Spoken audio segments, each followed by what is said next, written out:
Okay, ladies and gentlemen, I'm calling this meeting to order of the Oakville Public Library Board. It's a special meeting for Wednesday, June 17th. The topics are on our agenda. It's the capital and operating budgets.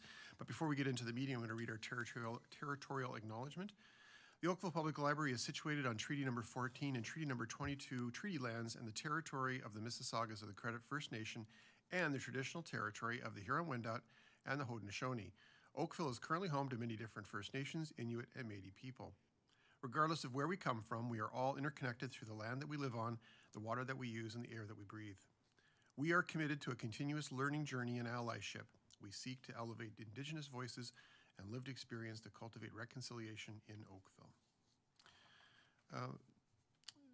Madam Committee Secretary, do we have any regrets? Committee Clerk, sorry, wrong board. We have regrets from Rod and Ray, Councillor Chisholm. And I note that Vice Chair Andrew Cashman is participating online. Declarations of pecuniary interest, members of the board. Anything to declare? Not seeing any, we'll move on. We have, as I mentioned on the outset, two discussion items. 3.1 is the 2025 capital budget planning, as well as 3.2, the 2025 operating budget. So we'll start with capital budget. Tara, take it away. Oh. No, this one, yeah. Oh, okay. Yep. Much more discussion, I think, for operating. Yeah. So what we're presenting in front of you today are the 6 different capital projects that we're bringing forward as part of the 2025 capital budget. Just to remind the board of the process, what normally happens if we identify them, we come to the board with our rankings and get feedback on whether or not the board also agrees with those rankings, if there's something missing that the board is looking for or something that the board is like, nope. And then we present them to the town as part of the slate of capital requests presented by all departmental town departments. And then we provide the ranking, and then they get evaluated against the entire town slate. And then we're provided feedback, and then we bring that feedback about where these stand in September. And then it prompts more discussion, and then we bring back in October for approval and endorsement what the board would actually like to see as part of the full capital slate for 2025. So what I'm really looking for here is some discussion about the 6 we're presenting in front of you, whether or not you agree or disagree with the proposed priority that we've put them in, or also any questions about what they entail or what they include. For the sake of the audience at home, and just as a summary for the members of the board, do you mind just going through the 6 items? Just briefly give a very brief summary of each one. Sure, thanks. Absolutely. Our number 1 priority is scheduling software. This has been a priority for us for the last number of years, and it's finally managed to make its way to the top. Current practice in the library is Excel spreadsheets that are manually done individually by branches. It is quite a challenge to have consistency across. We do have staff that work at multiple branches, filling vacant shifts. It is a struggle and a very time-consuming one. We did a review. The board will remember that last year we asked for some money in order to bring in a consultant to review our current practices and also make recommendations that if we did go out to scheduling software, what would our requirements be and what were the benefits analysis be. So we did that this year, and we made some adjustments to our current practices in the interim, but the real recommendation is to move to a scheduling software, and that's the main focus of that project. The board is also aware that we've been undergoing the Parks, Recreation, and Libraries Master Plan. And if you turn your memory back to when Steve Langlois for Monteith Brown presented their findings, part of that was a recommendation around a number of studies. So there was service delivery, climate action, newcomers, collections, technologies. I think there might have been another one that I can't remember at the time. So this is really a fund to help us start addressing those. We have not yet prioritized which ones we would start with, which is why we're not calling it out exactly. But we also recognize that we don't want to wait till 2026 in order to start some of these. So we are expecting the final recommendations to come to council in the fall. And so we wanted to make sure that we had a placeholder. That way in 2025, we could undertake whichever of these studies we prioritize first and kind of see where we get with that. Traffic pattern tracking, that is a proposal to put in basically traffic tracking sensors into the new 16-mile. And what this will enable us to do, right now we do have sensors that allow us to track traffic, so people coming in and out. But what people do in our space, how long they spend in our spaces, we don't have information on that. And we think it'll be really valuable as we build future, or even as we staff different areas or our resources being used wisely, is to have a better understanding of what that customer journey looks like within our branches. Are people coming in using multiple locations? Are they sitting in our reading area while they're waiting? Are they also using our maker space? If they're at the service desk, how long are they at the service desk? And being able to track all that information I think will give us really informative metrics that will better enable us to allocate our resources accordingly. It's also looking at it as a pilot for the entire town. So we would be the guinea pig for this, but I think it would be a proof of concept that we would then looking out to roll out to either the libraries, but also the recreation centers and other facilities in order to get an understanding, again, of how those spaces are actually being used. Fourth is the public print payment system. Currently, if anybody's tried to print anything at our library, you know it is cash only. And in fact, that entire cash-based system is end of life. And one of the struggles, and we've brought this to the board previously, is that it's frequently broken. And print revenue is actually one of our main revenue sources, and we have seen growth. So this is actually one of the only projects on here that has a pretty strong return on investment. And has the ability to pay for itself over a number of years, which is highlighted in the appendix. So really be swapping over that system from a coin-based system to a loud card, which technically people can do now, but they have to do it at the desk, and then the staff have to release it, and it's a lot more work. So this would allow a lot more independent use of the print system. And then room booking. Room booking continues to be quite popular at the library. And so rather than continue with our current practice, which is a lot of these bookings are done by staff, is to have it be a bit more automated. So this would have tablets on the outside of meeting rooms where people could just go, see where it's booked, if it's available, basically book it on the spot. So that is the application of those tablets out for room booking.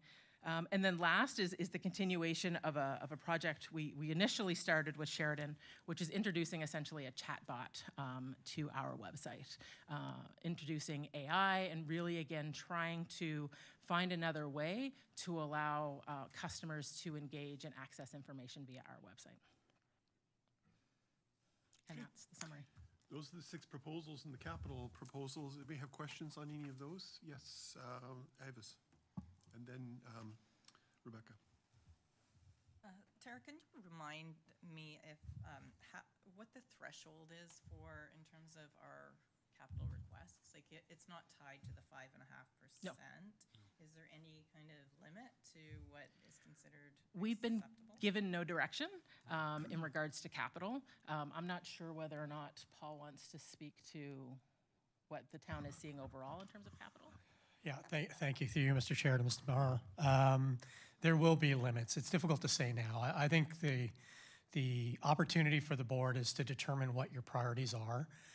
What then happens is that the capital requests for the library will come back into the town and be determined on a basis of all of the capital requests that need to be supported.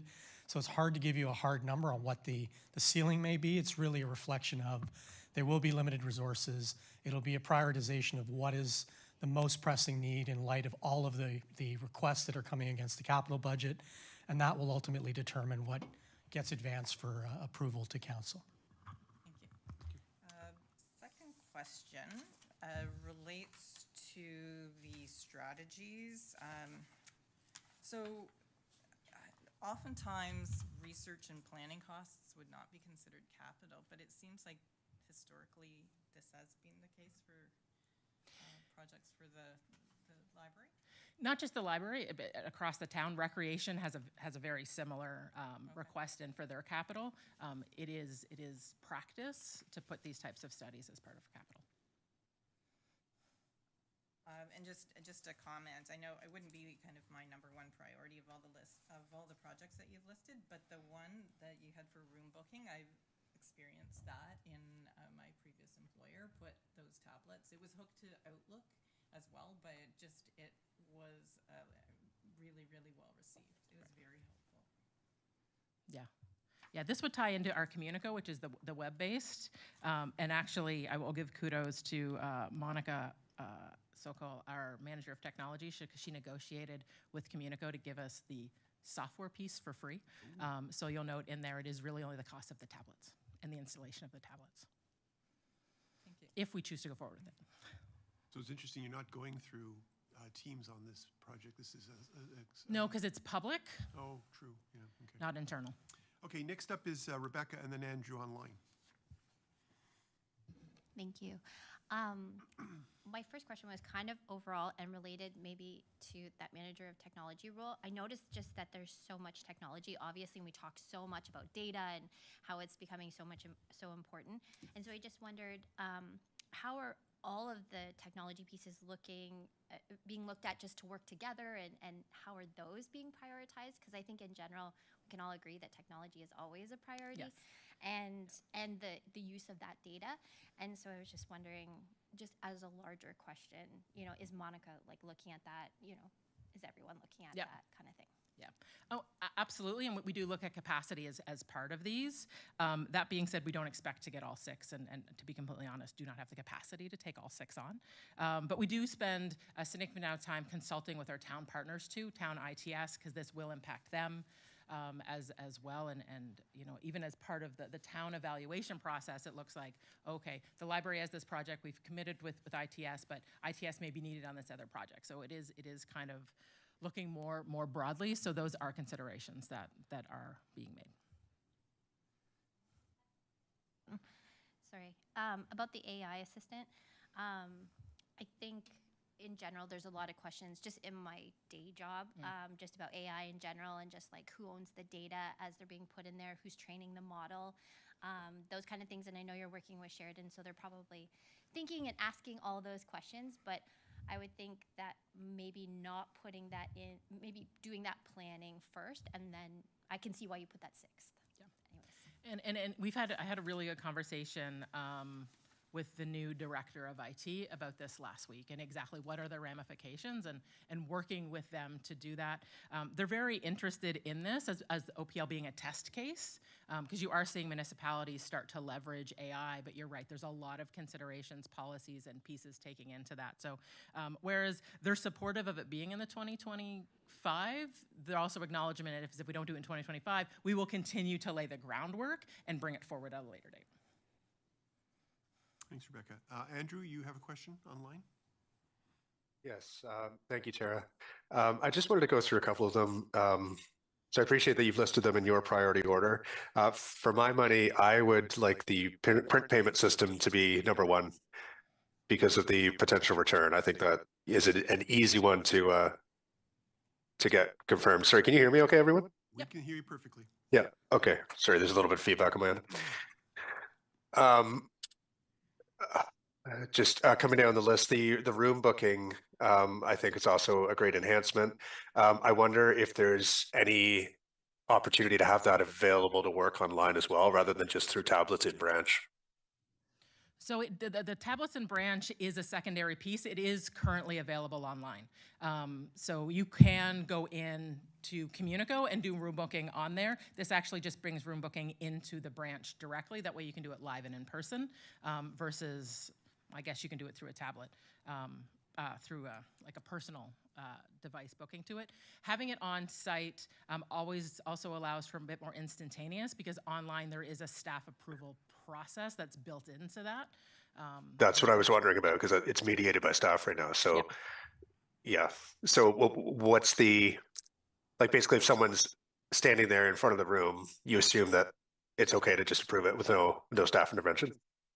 Correct, for certain rooms. So these primarily relates to the free booking rooms and the study rooms and the collaboration rooms, not necessarily something that's paid, because all paid do have to be vetted by staff.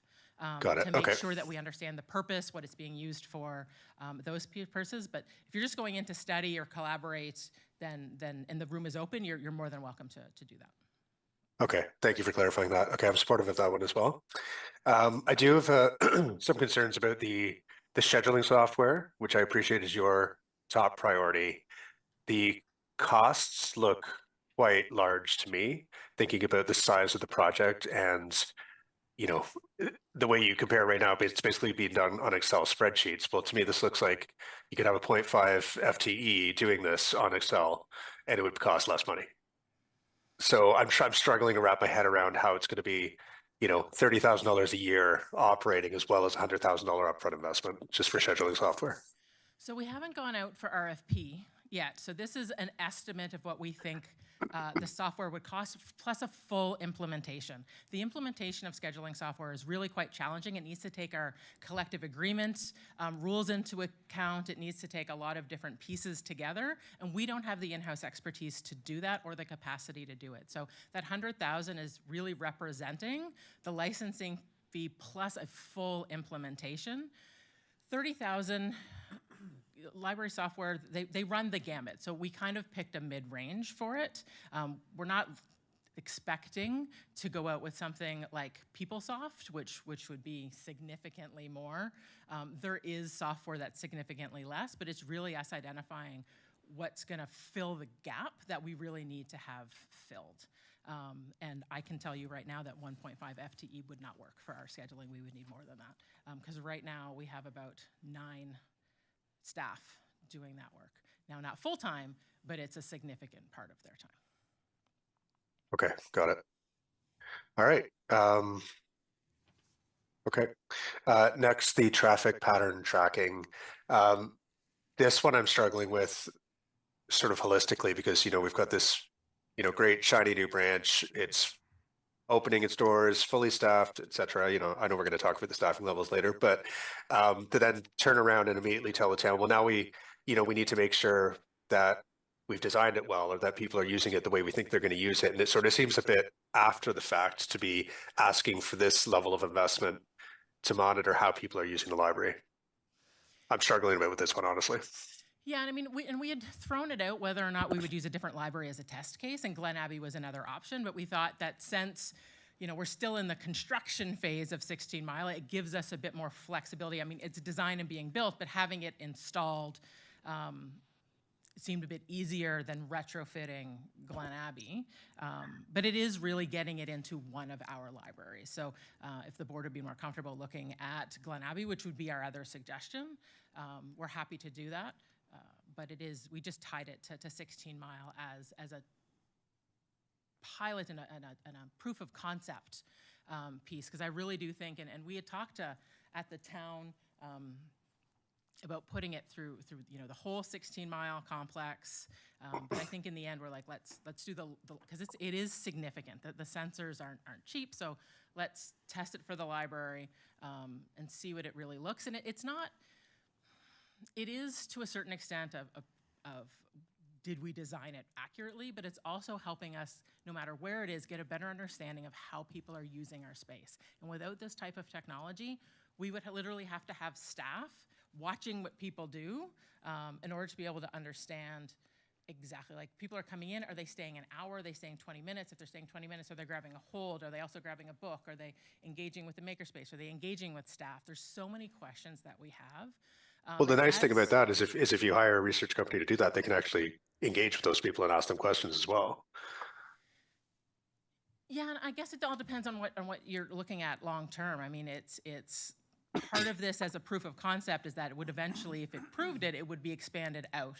It would actually tell a story about not just us, but potentially us as part of a whole facility, which is one of the reasons that, Glen Abbey would be the other option, because then we could look at potentially expanding it out to the Glen Abbey Community Center, because we have all kinds of questions about that. And we can absolutely get a consulting firm in, but that is a moment in time. And how do we do comparisons throughout the year? What is the different traffic patterns that we're seeing in the different months? Because I can tell you September and December, extremely different.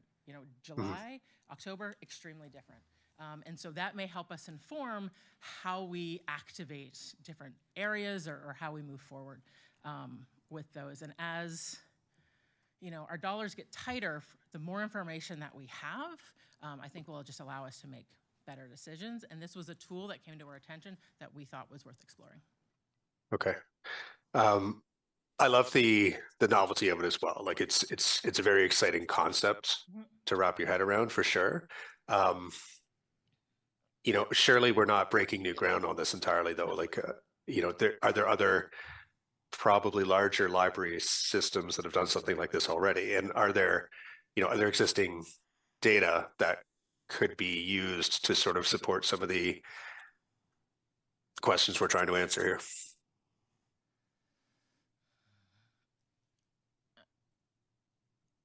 I mean, I'm not sure it would tell us how our customers are using our spaces. I mean, we could extrapolate out and roll up that people use our spaces. Well, I mean, simplistically, if the Toronto Public Library did this kind of a project, and then we were able to look at that data set, that would tell us a lot, probably, because there's probably a lot of similarities and commonalities, right? And you're looking at potentially a much larger customer base, so maybe there's more validity even. Can you give me an example? Because I'm just thinking that you would want a like for like branch that had similar services and layout. Then you might be able to extrapolate, but then I'd also want to know about the community where the community makeup is the same, right? Like I think there's a lot of factors in there. There are a lot of factors for sure, but unless you're going to do this in every branch all the time and constantly tweak your operating model, you need to look at the data, at some point in time, at some place in space, right? And then extrapolate from there. So if you're looking at, sure, let's say it's a similarly sized branch, maybe there's a smaller one, maybe there's a larger one, you can see how people are using the collection, how they're using the resources, how they're calling on the services offered, right? And that is the end goal, right? So this is a proof of concept, and if it works, we would look to actually put this in all branches and potentially all town buildings in order to be able to understand that and actually do that comparison, not just between the library, but the library and rec center and potentially other pieces. So where I understand where you're getting, I think there's two different conversations. Okay. All right. I would just put this one further down the list because I see the other ones as being higher priorities, quite frankly. Okay. No, I appreciate the context. Thank you. That's it for me. Thanks, Andrew. Further questions, Celso? Oh, with regards to the scheduling software, so you mentioned that there's a number of people doing that work on Excel today, right? And even more so than 1.5 FTE. Yes. Would that presumably give savings to help pay for some of the ongoing expense going forward? There would definitely be time savings. Depending on what system we get, we would actually do that work in order to be able to identify it. It's hard to do it upfront to a certain extent because we've identified our requirements. If we get a piece of software that hits all our requirements, we may see significant time savings. If there's a software out there that hits 80%, it might be slightly different. Yes, there will definitely be a time savings that won't necessarily translate out to a financial savings. Sorry, maybe I didn't phrase my question correctly. Okay. So I don't mean time savings for the people being scheduled, but savings for the people scheduling them. Yeah. So you don't believe early upfront that this will be translated into financial savings that can be? So it's our supervisors that do the scheduling. Right. So this will save them a significant amount of time, which will allow us to reallocate their time into other areas. So there will be that piece. There won't necessarily be a staff reduction savings, is basically, I think, what I'm saying. I see. So they couldn't take over functions that are, for example, in a position that is being recruited for, that he wouldn't otherwise have to do it anymore. Do you see where I'm going? Yeah, the majority of our positions are in our union. These are non-union positions. I see. Who do manage the everyday of the branch. And some of the challenges they face is how much time they spend scheduling rather than actively coaching, mentoring, being present on the floor, working on different kind of service projects that would give us more capacity. And some of the challenges that we face is we have this massive list of we'd love, as part of the service delivery review, they would be part of that, right? And we could actively do more of these pieces. We ask them, to review policies or services, but right now their time is extremely limited with very operationally based things. So this would allow us to free up some time to actually have them do that. Okay, thank you. My second question is with regards to project number 2. This was in connection with, those studies were in connection with informing where new libraries should be. Is that right? Is that a fair statement? To a certain extent, for the first time, we've asked the Park Recreation and Libraries Master Plan not just to speak to facilities, but also take a look at services. So whereas both inform each other, it isn't necessarily that, you know, our newcomer strategy is directly tied to built. It really does inform how we deliver newcomer services throughout the entire branches. And it came up through the different community consultations that they've done. So they're linked, but they're not necessarily directly tied. They inform each other. It is a bit of a chicken and an egg. I'm going to fully admit it, that we're doing you know, climate action that will inform, but we're also building at the same time. Yeah, and maybe that's, I guess, the question behind the question is, from my perspective, I think we have a lot of data already about foot traffic in our libraries and which ones, remember the school location close to a school and a main road seem to attract a lot of the traffic. And I think that plays a significant role in terms of our choice in the future, more so perhaps than studies of this nature. Yep. So that's, I guess, from my perspective, I think that should be lower in the priority list based on some of the others. And is recommendation from the master plan, and it is up to the board to choose how we action those recommendations. So if the master plan makes the recommendation that we do these studies, but the board feels that they're not necessary, that we're in a good place, that's really up to the board. That was it for me. Thank you. Thanks, Elsa. Meredith is up next. Thank you. I'd also have to agree with Andrew about the print payment that I'm also, you know, you're saying that there's quite an increase in demand. It definitely needs to be replaced, as well as that return on investment. I would also like to see that higher in the priority list, because it just seems like it's a win all around. Okay. And it sounds like the room booking also is, you know, a good enhancement to it leverages an existing system that you have. It's not a net new build, and so if that provides a better service experience, that's wonderful. Now, I wanted to ask about the traffic enhancement as well. So we have sort of this traffic monitoring system already that gives us some good data about foot traffic, which branches are the busiest. We know when they're coming and leaving, and so we generally know what are the high times and the low times in the days of the week and all of that.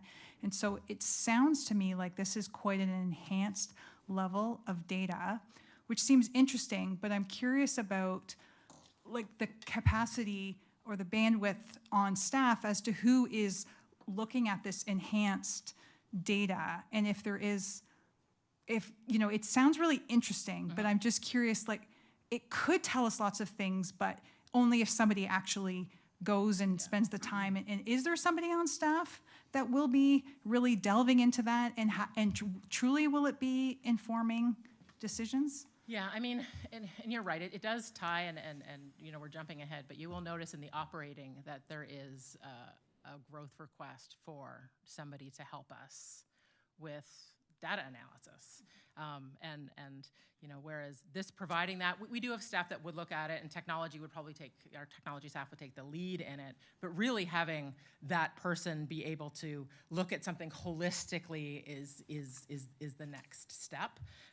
Also recognizing that, you know, we put the ask in this year, it's definitely my personal wish, but recognizing that, you know, if the traffic monitoring went forward, it would only even start next September, right? So there is certain room there, and it's just us trying to more actively identify where the gaps in our data is. You know, as a public library, we have a lot of data.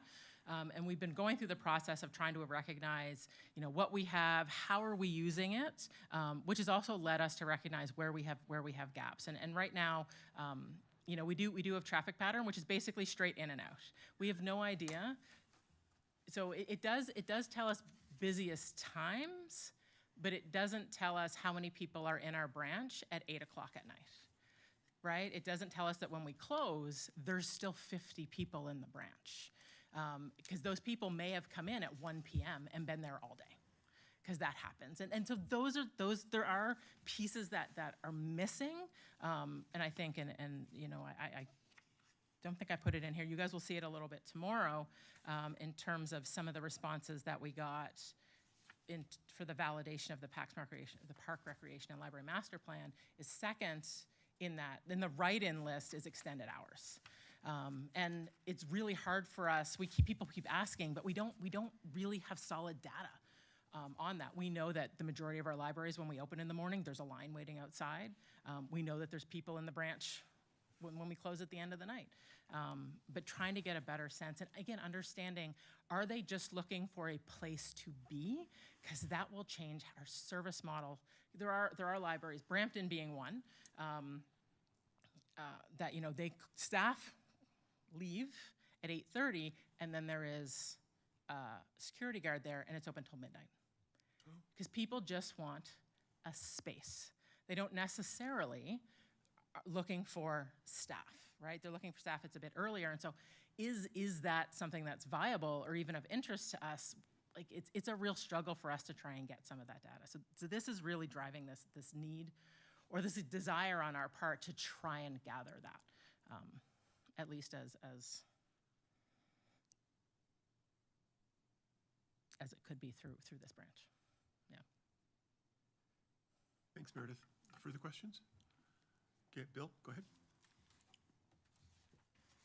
So I was thinking, since we don't know how many of these they would actually go along with, maybe it makes more sense. I think what Andrew was kind of saying was the last three are the less expensive ones, and let's say they say, okay, well, there's $100,000, and then that's the first one, and then we would be missing out on all the rest. Does it make sense to sort of bump up those the less expensive ones at the top, so that if they decide to just sort of cut it at a lower level, at least we would have those, because obviously they're important to you guys, that you put them in the top 6. So. I mean, I would think, and I would ask for Paul's feedback that there is, we're going to provide it to them as a ranking process, but it is still an ongoing negotiation and conversation, right? So if Paul comes back and it's like, you know what, we don't have the money to fund this, reorganize it.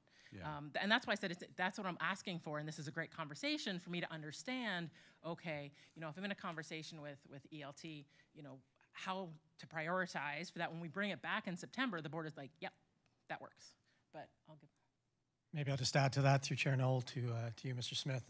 I think the best thing for the board to do is to identify the items that have the most compelling need and the best business case, because that ultimately is how we'll review the balance of all of the capital requests. What are the most pressing needs, and what, if they are discretionary, what has the most compelling business case or argument for advancing that. So I'd use that judgment lens when you're looking at this, as opposed to a value or an amount. So I think that's the advice I'd give to the board. No, that's good. Thanks. Bill. Thanks for that. Okay, I have a couple questions. Scheduling software. So this scheduling software, is this package, or will the proposed package be spec'd out to include interactive features for staff to be able to self-report and request schedule changes, things like that, those very labor-intensive and frustrating pieces of managing HR? Yeah, I mean, that is the absolute dream that we're having, and identifying it is not only do we set the schedule, but allowing staff to swap, or as vacant shifts come up, for it to be automated and how people respond based on our collective agreement assignment rules, that it would automatically do that. I will say, for this price point, there will not be integration into town payroll. That will still be a manual process. In order to do that, it starts jumping exponentially and just isn't worth it in the short run for us. But definitely it would allow a lot more flexibility for staff. They'd be able to access their schedule on a phone. Likely a lot of these have apps. Right now they have to log in to the town's intranet in order to be able to access the Excel spreadsheet, which if you're doing it on a phone is super fun, and those pieces, so yeah. That will have a communications portal for staff to be able to give messages, or the CEO to be able to give messages to staff, that sort of thing? So we have that now through our intranet. Right, but if you're going to have it mobile, Yep. And easy to use, it's Yep. more likely to be used and put into practice if it's convenient. Yeah, we can absolutely add that to the requirement list. Okay. Just, so I don't know about other members of the board, I've had a lot of experience in this area because we've automated in my business, our payroll or our scheduling exactly the same way. You'll have to tell us what you use. Yeah, we range from 30 employees to 120 employees, depending on the season of the year. So we're not far off in your staff count. And we originally never thought it was going to reduce our management costs, but it has exponentially because particularly with part-timers and teenagers, which I know you have a lot of as well, you get a lot of, oh my gosh, I have an exam and I need to swap my shift. And instead of leaving a shift unfilled, you're getting it filled because people are trading them off. I found it a very useful tool. We use When I Work. Okay. Which is a very robust package to the United States, and it's all cloud-based. So if you want to look at that one, but there's several of them out there. And I was going to ask you the question about payroll. So it won't be part of the time clock system then? Okay. Well, we don't do that anyway. Pardon me? You're talking about clocking in? Yeah. Yeah, we don't. Oh, how do you track your part-time hours? They're assigned hours. So they get this, their schedule is set. Right. But do you actually track when they arrive and when they leave? So you're actually, oh, really? Okay, interesting. The traffic pattern tracking software or devices, how widely used are these right now? So they're definitely growing in popularity. I'm not sure, I remember getting a couple demos. Do you remember, there are other library sisters using them. Do you remember? There's a lot in the States. TPL uses them. Oh, Toronto uses them. Here's the reason why it's great to have the directors sitting at the front table, because then we could actually hear what Joe's saying. I'm loving this idea, Paul.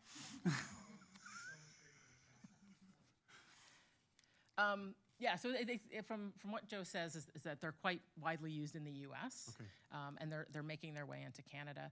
SendSource is the new vendor for the town, which is what's prompting some of these pieces, because the rec centers use them for their traffic pattern counting. We've been using our security gates. However, we have piloted using the same system as the community centers at Glen Abbey, and we're going to roll that out to all the branches. That way it's more of a like for like when we're looking at community center and library. Not only that, but our security gates aren't always the most reliable these days for that. And so since they're already a vendor of record, like, let's look at what else they kind of have. And could really help and assist us. And I know Parks is looking at them for geocaching in terms of, events and understanding how many people are coming to events in the outdoors. So we are exploring different options related to that. And so it is an expanding technology. I don't want to scare anybody by using the term facial recognition, but is that how this is tracking customers? And the reason I'm asking this is because you did mention, and it didn't even dawn on me until you mentioned, I was thinking it's tracking where people are working within the library, especially in those untrackable areas like study rooms and things like that. But when you say that you can determine how long somebody stays in the library, that requires some sort of biometrics to be able to account for those people. Yeah, from my understanding, it does. As people come in, it is cameras monitoring people.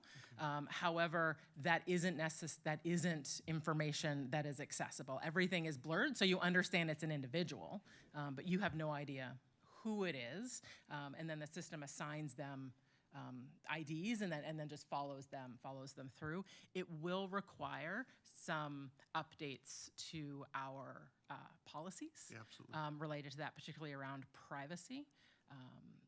We have had multiple conversations with them about that, and we've received assurances that it does not violate, but it's still, if people are coming into your space and you're doing this, you need to update your policies and you need to let them know that this is happening, even though it's non-identifiable information. And there's no intention of serializing the IDs to library barcodes or anything like that? No. Okay, good. No. Commissioner, you had a point to make? Just to you, Councillor Null. So the other very common technology actually utilizes pinging of cell phones. Mm-hmm. So it doesn't track you uniquely identifiably, but it can tell where your customers are traveling by sending pings to your phone. So it's picking up cell data. That's actually more trackable than facial recognition. Frighteningly so. Yeah, you track IMEI and yet as a customer, you don't get that aggregated info. You get sort of outcomes and measures of who is in their space and how many people and that sort of thing. Yeah, we were looking more towards the video simply because with children, it just allows us a more fulsome picture of what's happening, but that was very much an option. Yeah. So are you able to get fine grain in terms of like exactly what activities they're engaged in? Is this the kind of information you can ascertain? For example, I mean, if you're tracking John Doe, customer number 193777 or whatever the case is, that comes in at 9 o'clock in the morning and leaves at 5 o'clock in the afternoon, are you able to determine what kind of services? And I'm not asking this from an identification point of view, but I'm asking about this in terms of identifying what services and products are useful. Are you able to track what that individual is doing throughout the course of the day? So you're not necessarily tracking the actions that they're undertaking at a granular level, but you would assign zones, right? So we'd understand that they're in the stacks, right? And they're spent 10 minutes in the stacks, potentially browsing. And then, if the next zone they go to is the checkout zone, then it's a pretty good indicator. Or if they spend time, a couple hours in quiet study, then that would be zoned. And they would also recognize that, okay, they spent some time in the makerspace, then they went and spent a couple hours in quiet study, and then, they went down into children's area. And so it would be able to tell a broader picture about what areas are being used, or are people just coming in and, grocery shopping, I want my milk and my eggs. That's it. I want to pick up my holds, grab my grab and go, and get out as soon as possible, which, is the 5 o'clock crowd, right? The people stopping in on their way home from work, they're returning books, they're grabbing new books, and off they go. And again, just being able to recognize those pieces. So we couldn't tell what book they were going to. And again, I think one of the things we would have to look at is because the demo was quite a while ago now, about even what level and how we aggregate or ask them to aggregate that data, right? Because there are different levels to it. And obviously we wouldn't be watching. We would work with the software in order to be able to identify the zones, and then it would aggregate up based on that. So by what you're telling me, we're going to start selling milk and eggs as well? So this tool could be used to determine the viability of different services within the library, I assume, too. So because a lot of it would be observational. Oh, I think that somebody's using this particular area, whereas this gives you more clear metrics as to the usage of different services, especially as we experiment with new things. No, absolutely, and to date we do it's we'll do, I forget what they're called. Caitlin, if you remember, I know they're going to ask you to come down here. But libraries, not just us, occasionally we'll do a staff-driven. So every 15 minutes we'll have staff walk through the branch and tick, okay, there's 4 people in this area, there's 2 people in this area, just to spot test. And we do that, sometimes as part of the provincial survey. So we've done that throughout the years, but it tells you that exact moment in time, and it is quite staff labor intensive because they have to do it every 15 minutes in order to really get a sense of what's coming. So yeah, it really does let us know, are people coming in for singular purposes? Are there multiple purposes? If somebody's coming in, and again, I don't even know if they could do this. If somebody's coming in, Joe's bringing his three kids in, right? And they're going into story time. And then Joe will they tell us that whole usage story? Because that's what we're trying to get at is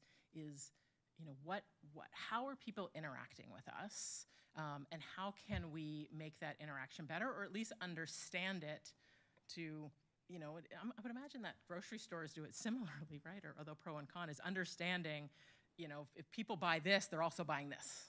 And so is there a way, are we putting them closer together? Are we putting them farther apart? In order to really better serve the customer is really, I think, where we're trying to go with this. And again, just understand how people are using us in order to better provide that service.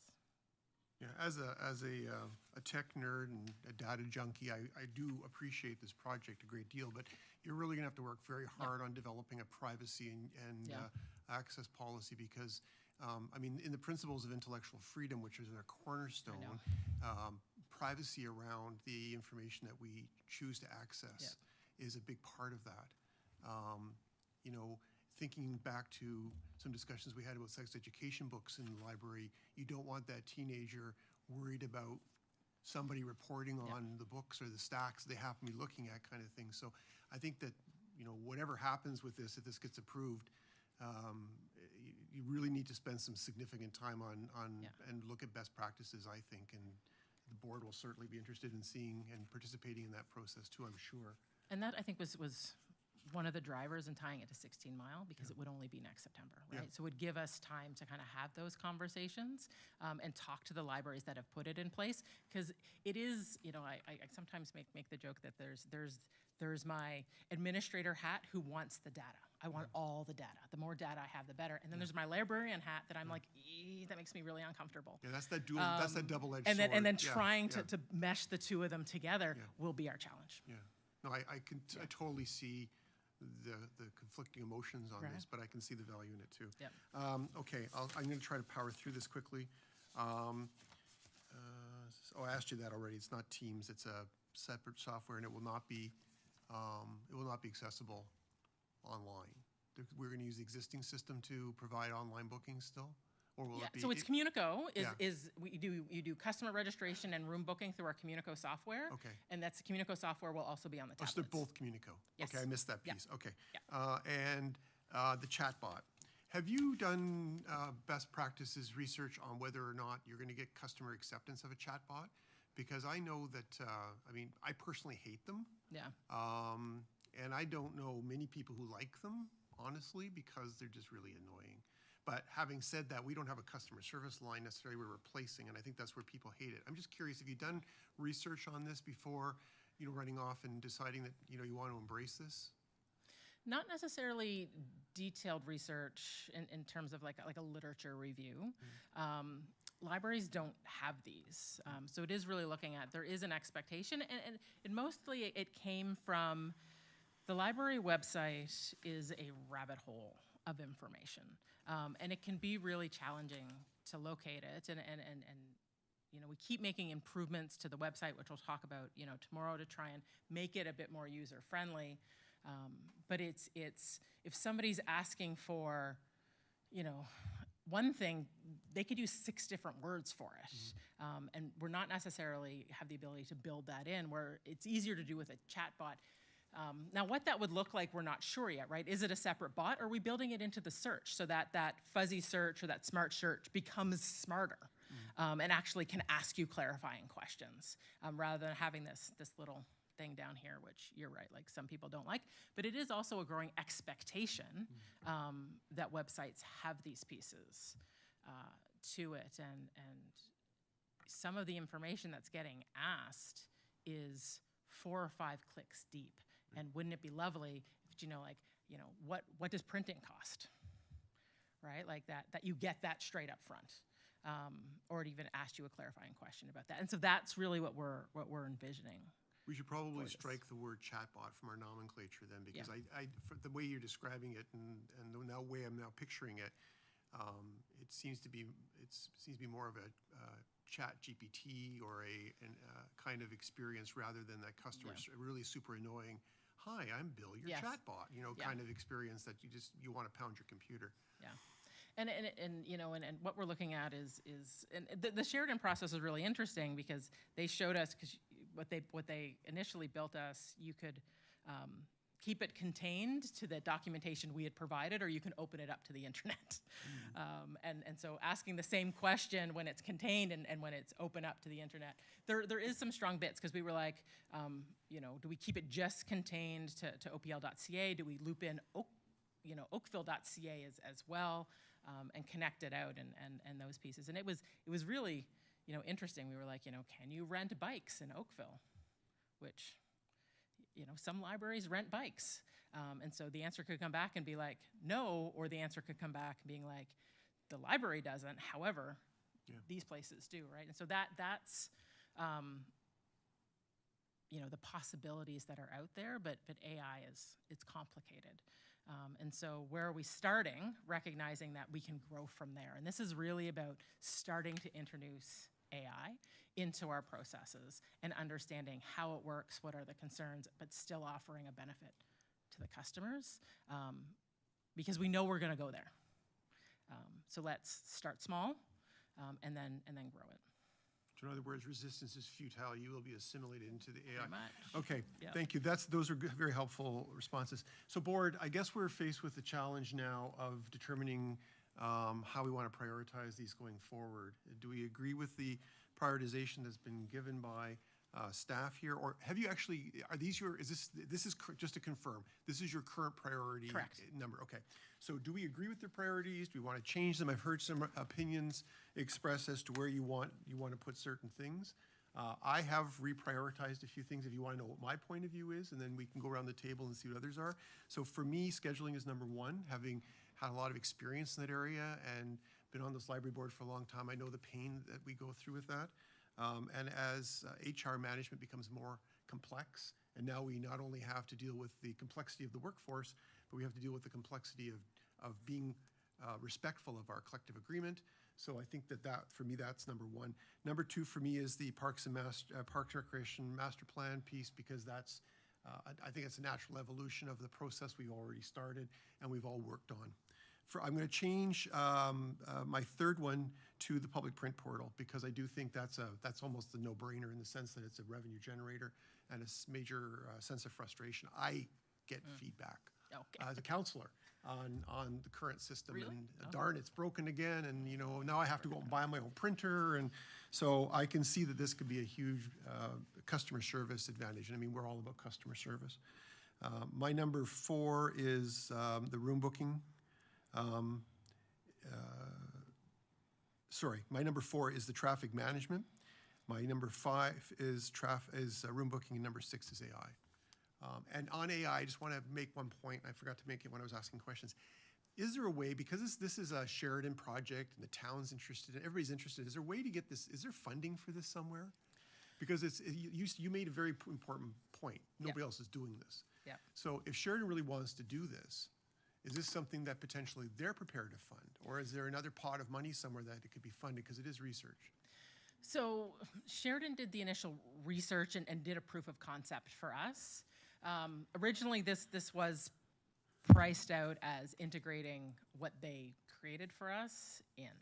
I will say that we have been having conversations with IT about whether or not they'd be comfortable with that, or whether or not they'd want to talk to us about taking what Sheridan built and actually building it with town tools. And some of that is the way the server is set up and those pieces, because Sheridan used Sheridan servers, Sheridan tools, and how they do it. Now, we had a brief conversation with it. They're really excited about it because, again, a lot of departments in the town are asking about AI.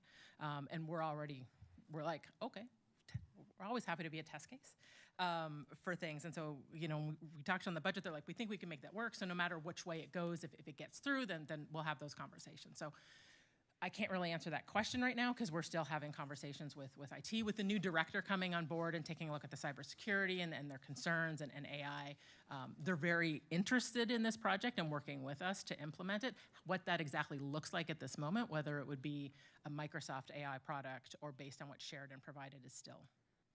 Okay, and I apologize asking this question without Director Logan being present, but I know that this would be probably massively useful in HIP Info. Yes. Yes. They have a lot of money. Yeah. Who has a lot of money? HIP Info has a fair amount of money in reserves. Why? What about tracking some of those funds for this? Because that's not town money, so it's not part of the. HIP Info only has like $60,000. Oh, I thought they had a big. No, they've been drawing down on that the last number of years. So okay. Next month, September, when we bring it, we'll go over that the HIP revenues in a bit more detail. Okay. Because we readjusted that a number of years ago. Because you're right, the surplus was growing and growing and growing. Okay. But we worked with our partners to make sure that it wasn't just sitting there; it was actually being redistributed out. Okay. So now we're much more as a pay-as-you-go model. Okay, Marcus, if you're watching, you can start breathing again. Yeah. Just to summarize again, so I just re-looked at my prioritization. I only changed one thing. So I changed I put public print as 3 and traffic pattern as 4. So it makes it easier. I was reading my mind map earlier. Okay, so we have more speakers. Rebecca's up first. You're live. Sorry, I just wanted to say, in my day job, I work with a lot of companies that are creating these AI generative models, and I can say for sure that there are people out there that would do this for free, just to especially because you're the first one doing it, and yeah. So I think that there is no doubt that you could find a company that would help, especially put this together. Especially because they'll also be able to ask you all the questions about privacy and help you develop that, Right. Yeah. Which is so important. Second, I just wanted to say I support your new list. Oh, thank you. Okay, further comments? Celso? Yeah, in addition, I understand there's a federal grant for AI-funded projects, but it comes with some stipulation. You need it has to be a partnership with at least 4 parties. They all must be Canadian, and you need to develop something new, which this would qualify. I have more details, don't have it in the top of my head, but I have it back in the office. I can find help with that. partners, that's never a problem. So, but in terms of the priority, I would bump the public printing all the way to the top, because I think that self-funds, and it is an annoyance, and it's probably easy to do. So for that reason, I think I should take it out of the way. Okay. And for the same reason, room booking, I think, could go along with that. Agree with the scheduling software going right after, given its importance, but I would bump the Parks and Recreation Studies down below. Okay, copy that, thank you. Who's next? Avis. So very similar ranking to this also. I had anything that was return on investment, impact on staff, so time, which is efficiencies and engagement, I think, and customer service, all kind of. So the top 3, and I could shuffle the order of them, but it would be scheduling, print, and room booking. And then traffic studies seemed interesting to me, less immediate benefit. I had like the studies in AI kind of at the bottom of my list. I think there's a commonality so far emerging on AI. Okay. Any other comments? I just want to clarify something that Davis just said, because I want to make sure that I'm not wrong. The room booking is not a revenue generator. It's just a service, because it's not. We're not doing this for the free room or It for the would only paid be rooms. for the Okay. free rooms. Okay. Oh, and Andrew's hand is up. I'm sorry. Andrew's hand. Oh, Andrew's hands up. Hi, Andrew. You are up next. Hi. Yeah, no, I appreciate all the comments, and I think I'm hearing some consensus. Obviously, everyone feels strongly about the print payment system. I think maybe there's a little bit of strategy going on from Tara's perspective in not actually putting it at the top, because it's a pretty easy sell. So clearly she wants the scheduling software first, so I'm supportive of that. You know, Jeff, between what you said and between what Ava said, I think I could go either way. I see that those strategic library master plan studies are worthwhile. I know we have to get it done. I'm not sure it's the top priority, but I could kind of go either way on that one. So not adding a lot of value here at this point, but essentially I think we're kind of converging on a good place here. Meredith. I would concur with most of my board colleagues here, and just almost like a group A and a group B, and group A being, the scheduling software, the printing software, and the room booking software, and then the group B being the other 3 down below. And for me, the specific order is less important. Okay, further comments? Bill, yeah, I suppose you better. Okay, I'll check in. I agree with Meredith. Thank you. Okay, just want to make one more pitch just on the library's master plan program. I mean, this is a significant program on the part of the town, and I'm concerned about dropping it too far down the list, because this is almost the DNA of what we're going to be doing over the next decade at the library as well as within the town. So in any way hamstringing that process at this point, I think is a mistake, or potentially not respecting the investment we already made. Having said that, I would actually like to go to the commissioner and ask his opinion on this, because his department is actually managing that process. So I would just, I'm pliable at this point and just want to understand your perspective on this as well as the manager of this entire initiative. That's an absolutely fair question. I do think there's merit in advancing these studies. To your point, Councillor Knoll, the master plan really is the guiding document in terms of infrastructure investment in programming and services.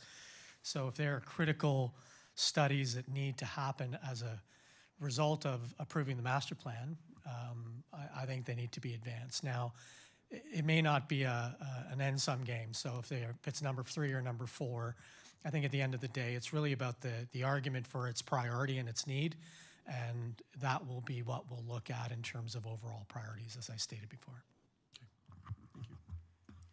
Okay, so board members, I'm looking for some direction. Yes, Rebecca. Just on the master plan then, because it's parks, rec, and libraries, is everybody asking for the same amount to continue these studies? And does that help our case in putting this forward? You know, like they kind of have to take everybody's or none? I do know that Recreation have put it in. Can't remember the amount off. It is more than ours. But at the same time, I don't know whether or not, and Julie and I didn't have a conversation. It's summer, right? We've been passing each other a little bit about whether or not she put the amount in to complete all the studies. I didn't do that. I estimated 100,000. We can probably get 2 or 3 done with that. And then we'll have to prioritize as related, because we don't have the capacity to do them all. And I also think we might be able to group them together. So they've identified a bunch of different ones, but I think they integrate and they overlap. So I really want to spend some time, once it's been approved, really thinking about the best path forward. For those of you who were eager beavers and have already read tomorrow's board meeting, I do identify that I was at the American Library Association annual conference earlier in the month and discovered that there is a Sustainable Libraries Initiative. And they just released a library climate action strategy and a certification program. So I'm talking with them because we might not have to do a climate action strategy. We may just be able to take theirs and adapt it. Right? So I think there's other opportunities out there. I think 100,000 puts us in a good place to do those pieces. I will be completely honest that I would be concerned that if Recreation gets to go ahead with their studies, it does put them in a better place than us when we're going forward and asking for money, because they have research behind it and they have a study in place and a strategy in place, and we don't. So that I would flag that is a concern that I would have. And I don't know what Parks is, but they had recommendations too. I didn't sneak a peek at their business cases. I was browsing the whole list. And then do you have to say that when you put forward this budget, you have like the 6 studies listed? Do you have to kind of state your case for which ones you'll be focusing on? No. Does that help? No, it is really, the way we kind of framed it is Yeah. exactly how I framed it, is these are the recommendations of the master plan. I think next year it would be part of the conversation that we'd have with the board, is the research about, this is how I think we should tackle them. You might have different thoughts about, no, I'm hearing a lot that, newcomers, it's a major issue. That should be our first study out. Or is it service delivery? They're related. Or technology or those types of pieces. Climate action, I was really happy to see this, because that's been a bit of a disconnect between us and the municipality. That's been a major driving force of council. It hasn't been called out. We do that, but hasn't been called out as directly with the library. And so that is something that we're looking to bring up a little bit more and actually have more of a solid plan in place. Around that, we've kind of to date been, well, the town manages our buildings and they're doing the sustainable pieces, which is really only one piece. Yeah. And we've really taken our role as educational. But what was really interesting about some of the conversations I had with this Sustainable Libraries is other actions that we can take, which I found really, really interesting, and we'll even look to potentially apply for that certification once we have a better understanding of what that looks like, because I think that would definitely be a good thing for us to do. Thanks. Sheridan College also is already a sustainable library. I do believe they have the certification already. So, Thanks, Rebecca. Further comments or questions? Okay, how do you propose we proceed at this point? Is the input you've received sufficient? Would you like us to frame it in the form of a motion? How do you wish us to go forward? I'm trying to sort out, I have to submit my ranking to the town. Okay. So it would be really great if I actually got a concrete ranking Okay, from that's the fine. board. I just want to make sure that that's what you're looking for. Because I know you said the top 3, but I'm like, Yeah. I still have to rank them. So, members of the board, how do you want to do this? I'm not seeing that we're that far off, but there's a bit of jiggery-pokery we have to do here to come up with a final recommendation. So does anybody have a specific proposal that they would like to put forward, and then we can potentially play around with it? Yes.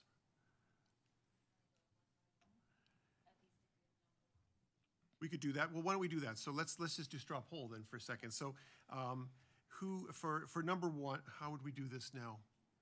We'll have to tally it. So we'll go with you. What's number one? Scheduling. Celso? Public print payment system. Okay. Printing.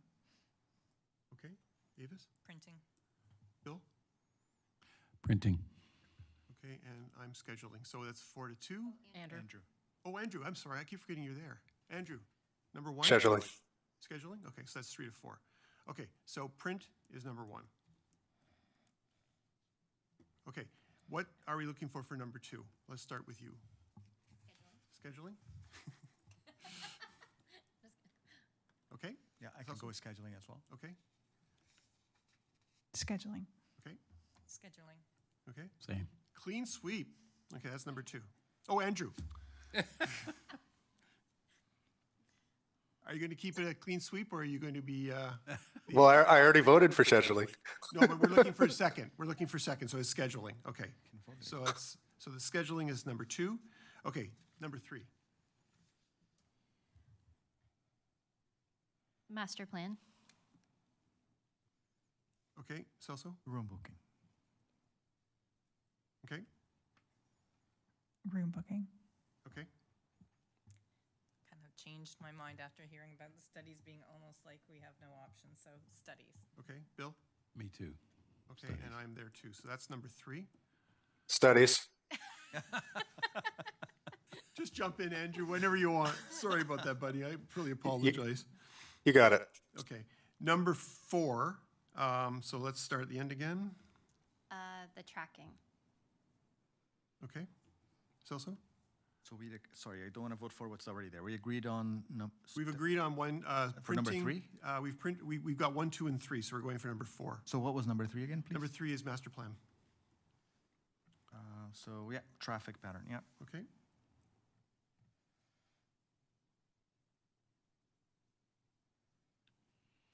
Traffic. Okay. Davis? Room booking. Yes, right. Traffic. Andrew? Room booking. Okay, so that's 4-2, so the number 4 will be traffic. Okay, we just have 2 more to go. It's, so we just have to vote one more time. Let's start with Andrew this time. So you're I'm going to say room booking again. room, okay. I'm going to say AI. Room booking. Room. Traffic. Traffic's already done. Traffic, sorry. It's just between AI and room booking. Oh, I see. Room booking then. Okay, Bill? Yeah, room booking. Okay, so number 5 is room, and number 6 is AI. And I think we've heard some suggestions around AI that there may be options to do it without the capital injection from the town. Maybe. Yeah, I mean, it's It was also your number 6 anyway, so it's. I think that the grant, we are, how our purchasing and our finances work and, Right. and IT, it makes it a bit more challenging to work with certain groups, but I'm really interested in the grant, so I'm hoping Celso can send that information. Pressure's on, Celso. Okay, Andrew, would you give me a motion then that the order is print number 1, schedule number 2, master plan number 3, traffic number 4, room booking number 5, and AI number 6? So moved. Thank you. Can I get a seconder for that? Thanks, Bill. All in favor? That's carried. Okay. Done. Operating budget. This should take about 10 minutes. That was the easy part, right? So as we discussed at the June board meeting, we have been given direction by the town to stay within 5.5 inclusive of growth, which is an operational challenge, particularly related to the new 16 mile, as well as the other budget impacts that we have, as well as the growth impacts. So based on the conversation that we had in June, we've put together what I think of kind of like putting together a TV bundle. So you have your core basic cable package, which was what we need to have existing service levels at the branch. So that is the minimum that we need in order to operate that branch. And then we've created a series of add-on bundles that can be added on. Don't necessarily have to go A, B, C. It could be A and D. It could be a multiple combination. And for that, I will thank very much Belinda and Caitlin, who worked hard to create this form in front of you, which allows us in real time to move things over to be able to see what the impact is. Also in the package included what that 3.9 starting is. Those are things that we've basically already committed to in terms of inflationary costs plus things that we've already approved, the board's already approved related to the collective agreement. So we're starting at a point from 3.9, and then we've separated out all the other asks that we have and are asking the board to provide feedback and direction, again, that will take forward and bring back. Can I clarify, it's 3.29 or 3.9? Because you have 3.29. 3.29. Okay, thank you. Right, sorry, I'm just reading it at the corner of my eye. At this 3.29. At this size of budget. No, I know, it's important. It's a big number. It's important. Yeah. And so I kind of, it was definitely a struggle because all of these are really important. And they have different struggles depending on the day. And you know, we Joe, Caitlin, and I spent a line talking about, you know, like, how would we prioritize? And it honestly depends on the day and who's in front of us. And that has made this really challenging. And this is why I'm actually quite happy that it's come before the board in order to have this type of conversation. We know that 16 Mile is going to be a busy branch. I would expect for it to be our busiest branch almost from day one if you look at what's going up in that complex. We know that community is very eager for that branch. We know there's high expectations for it. So this will help us plan accordingly. Because again, if for example, you know, we have the 3 creation spaces, we really can't make that work, then I'd rather not open with underwhelming support for it. And it allows us to make some of those adjustments now, but to have those conversations about what are the priorities, because we have a lot of competing priorities right now, and it's a major challenge.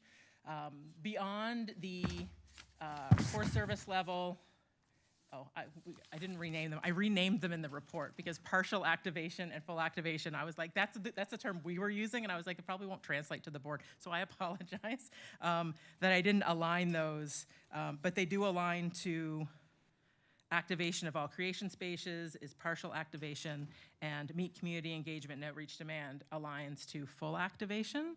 I will speak just really briefly to the growth positions, because those are ones that have been on our wish list for a while, and they've gotten to a point where we're not sure how to move forward without them. But that is, again, part of that conversation. Project management is a major one. We're undergoing a lot of projects, you know, 16 Mile, and then we're putting Central on top of that. We don't get increased capacity. 16 Mile as it is a side of the desk project, and we just started New Central, and I have significant concerns, and I've continued to raise them with the town, that we're not going to be able to meet the deadlines as part of that. And then you layer on top of that, again, for those of you who read the package tomorrow, in the confidential piece on the potential development opportunity, which would be another one that would come on. And we just do not have the capacity to manage this in-house, but these are also amazing opportunities that if we do not take advantage of them now, we may really seriously regret in the future. So recognizing that, performance and metrics, we don't have a designated staff for that. It is side of desk work for a lot of different staff, and we don't have anybody looking at it holistically. And then I've brought it up to the board as well that it's multiple needs. It's one, recognizing our own data, but also how we connect out. And we've been having some really great conversations with our kids network. For those of you who don't know, like they do a lot of research in the Halton region about literacy rates, child poverty, and all of those pieces. And we've talked about how we can take our data or at least how we're collecting data in order to feed it into their data model in order to get a better sense of how is the library impacting some of these services, because we know we are. But we don't necessarily pull out data or manipulate our data in a way that aligns with the way that they collect data. So having somebody to be able to plug into that data network or that data community in there, I think allows us to tell our story better, while again, helping us understand our own business. We're seeing a lot more of a push to data-driven decisions, which, you know, we've always made, but the data is becoming more complex and the questions are becoming more complex. And as a library, as I said, we have a ton of data. And you know, when Caitlin came on board, and you would have already seen this in our performance measure and the adjustments that we're making, Caitlin came on board, she's like, well, what makes up this number? Well, we've been collecting that number that way for 8 years. Nobody's really certain. And then once you dig into it, you're like, oh, well, actually, we should probably be looking at this information because now we have this. And so again, it's taking that holistic approach. Community engagement tends to be an ongoing need of ours. Getting out into the community. This position would fit in with Marcus's group to continue that need, not necessarily to serve a social services role in the community, but to help us connect in with those social services groups already in the community. That work already exists and those groups already exist, but it does take significant amount of staff time to work with them and engage with them, and we'd love to get them into our spaces more and have broader conversations and be able to share data. And we have really great meetings with them, but then it's the capacity to follow through on those meetings. And then the other one was service delivery, and that's directly related to, again, coming out of the master plan, a position to deal with alternative service models. So as we grow, OPL Express would be part of that, looking at different kinds of models that we could put into that, which is part of the recommendation of the master plan. We know that that'll be an increased need as we go out there, so that one aligns to that piece. So I just want to give some context to some of those growths. I do recognize I'm giving you some impossible choices, but I'm really hoping you can provide some guidance or some thoughts that will help us move forward. Okay, let me help frame this a little bit, how this exercise is going to work. So who's driving the bus on this spreadsheet? I am. Is it just, oh, you are? Okay.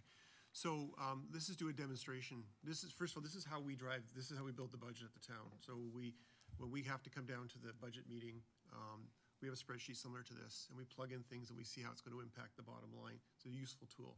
So let's just do a demonstration just to show everybody what this looks like. So just to recap, right now, the minimum, like the baseline is 3.29%. And 3.29% has to work within 5.5%. Well, it doesn't have to. But you said the town's given the budget. It's not actually the town, it's the mayor has established the budget under strong mayor's power. He's a smart mayor, but he's also a strong mayor. His budget recommendation or his budget request was 5.5%. So we're already at 3.29. So we have the delta between 3.29 and 5.5 theoretically to work with. We don't have to work with that. I will take your guidance and on the political side and go back and speak with the mayor once we've got some decision and get some feedback from him. And of course, Tara will work with the commissioner and staff to work on that side of it. So let's just do a demonstration. So let's add the core service level to the budget and see what that does to the bottom line.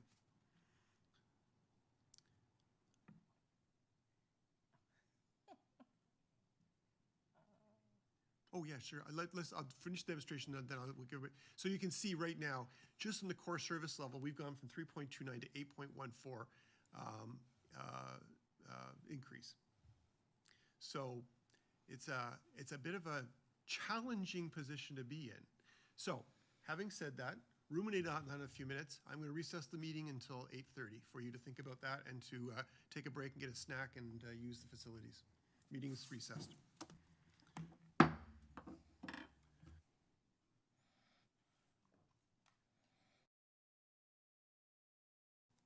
Okay, we are resuming our Oakville Public Library Special Board meeting dealing with Budget 2025.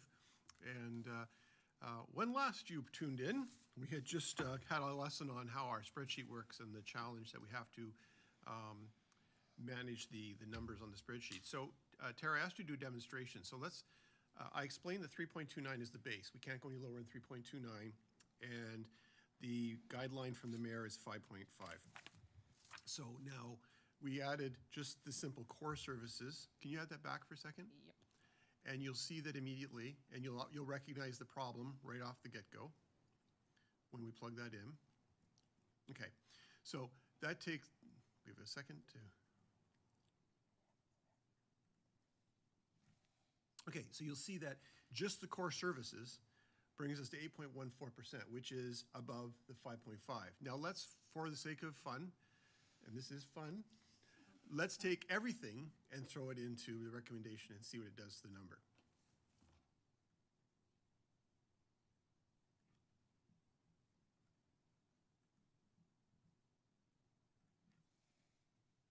Okay, so it's 14.2, 0.02, 10.72 above the guideline, right? Is that how it works? No. Yes. What is the difference between Yeah. impact on budget and overall? Well, it's the 10.72 plus the 3.29. So it's the Right, additional yes. impact So on the budget, yes. What I said Yeah. is right, yes. So Yeah. that's the difference between what we start with and what we're adding. So let's clear the deck.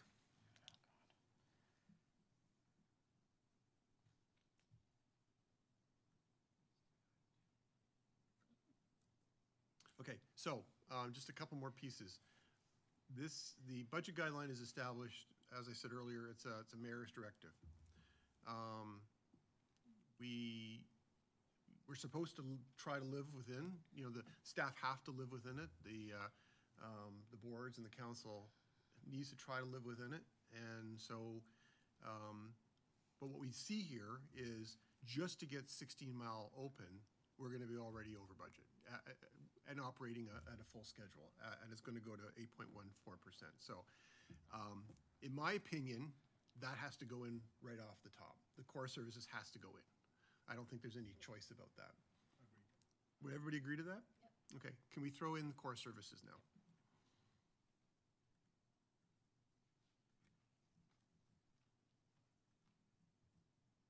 And maybe just for the sake of clarification, can you explain to the board what the core services gets us? So that maintains the current service level that's at all of the branches. So we basically used Glen Abbey as the base for it. It's not a direct alignment it's not a direct copy and paste of Glen Abbey's staffing, because this is a bigger branch. It also is roughly 1.5 floors. And also, since it's a brand new branch, it does allow us to introduce our desired full-time versus part-time allotment that we've been slowly working towards putting in place at the other branches. We're doing this right off the bat. So, but it is the same service level that you will find at all of the branches. Does this, let me just one more clarification. So, but this doesn't get us creation zone? It or- does. It gets us okay. the same creation zone level as Glen Abbey. Okay, so With the so single it's space. same to Glen Abbey? Correct. Okay, Yes. thank you. Thanks Yeah. for clarification. Avis? So Tara, when the capital request first came out, like 16 Mile was approved as a capital plan. Correct. Was there an operating, like an estimate that was attached to that capital plan that was initially made? Yes, we provided operating And impacts. how would this compare to that? If I remember correctly, we weren't sure of the full opening date. So I believe, and Belinda, feel free to correct me, the operating impact identified for the year that we opened, because it was 2024 originally, was 1.2 or 1.3 million. For a full year, so this is I don't half. remember if we did it for a full year, but it would have been more than September. Yes, I do believe we did it for the full year. It would make sense that we did it for the full year. It was back in 2022. So around the same run rate. Yes, yeah. And as we revisited it, we were aware of what we provided as an operating impact, and tried to stay within that envelope to the best of our ability, recognizing that staffing costs have changed from 2022 to 2025, but taking that in reflective, yeah. Do we have finance staff online? Belinda is present, yes. Oh, hi, Belinda. I'm curious, are you able to, oh, you have your hand up too. Yeah, for sure. I was going to jump in. Yeah, well, when you Yep. jump in, I'm wondering, can you tell us what our base budget is in terms of the overall impact on tax rate?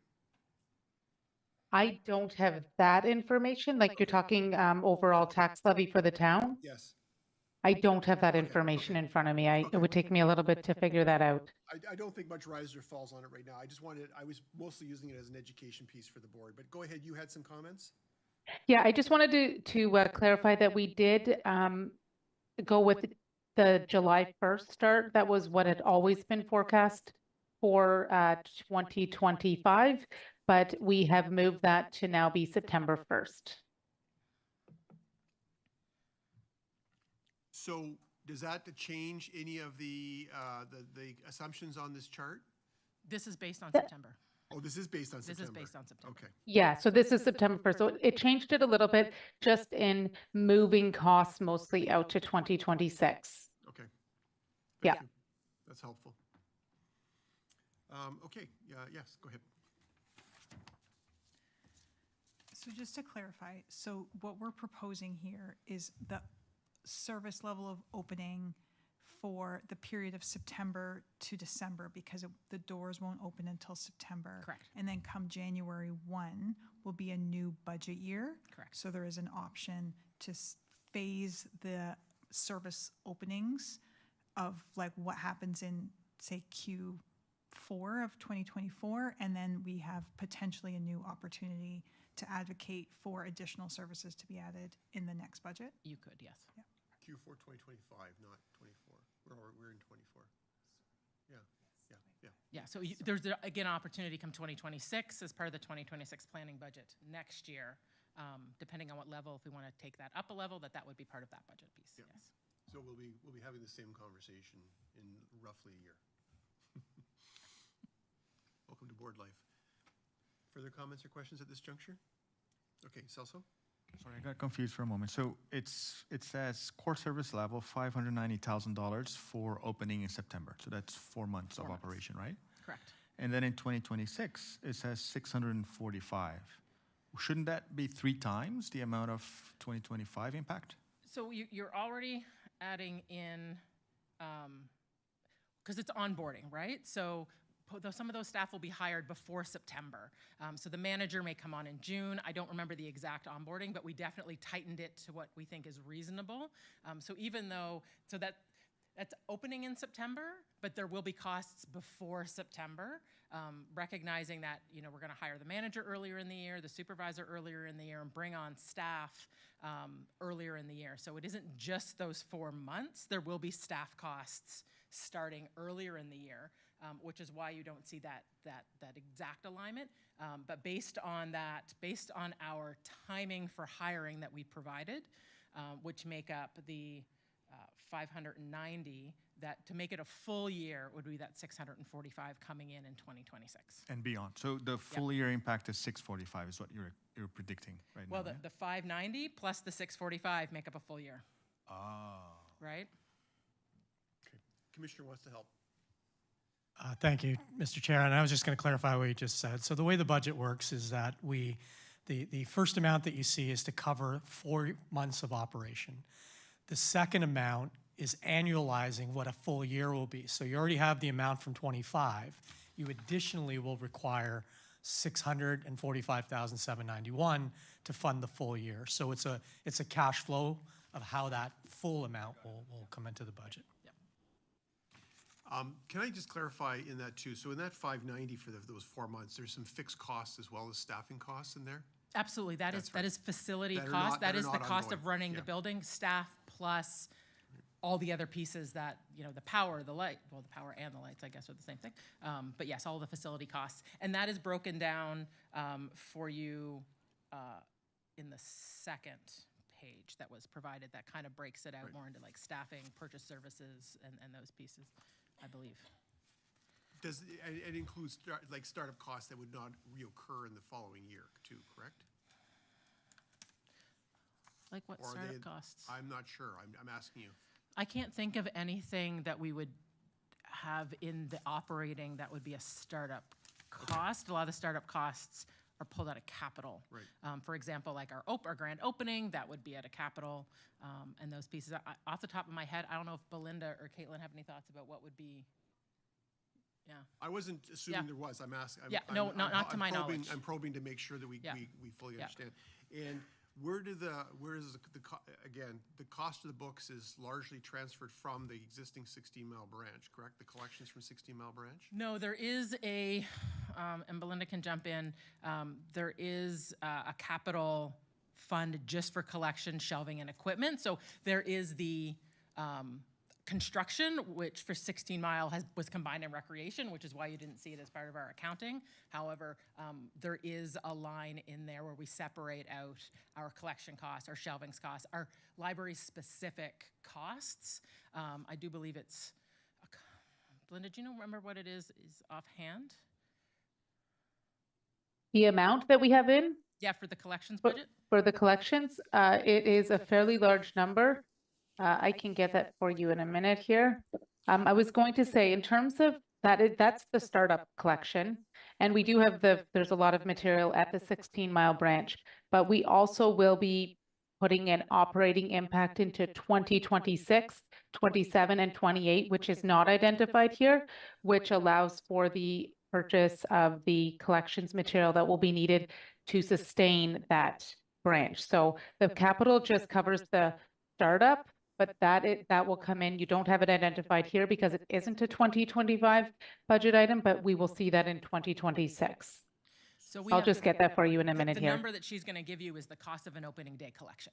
Right. So day one, but as we buy new books, that operating impact is over the next number of years, because, you know, instead of buying 7 John Grisham copies, we'll have to buy, well, still 7, but more of them. And there'll be a significant, it's I think it's $2 million for collection, shelving, and equipment. Because It's actually 3.2 million. 3.2. Yeah. And the collection at 16 Mile is quite small. And which year was that accounted for in capital? 2024? It was the same It was year. actually 23. 23, okay. Yeah. Yeah. The year of approval. Mhm. Yeah, okay.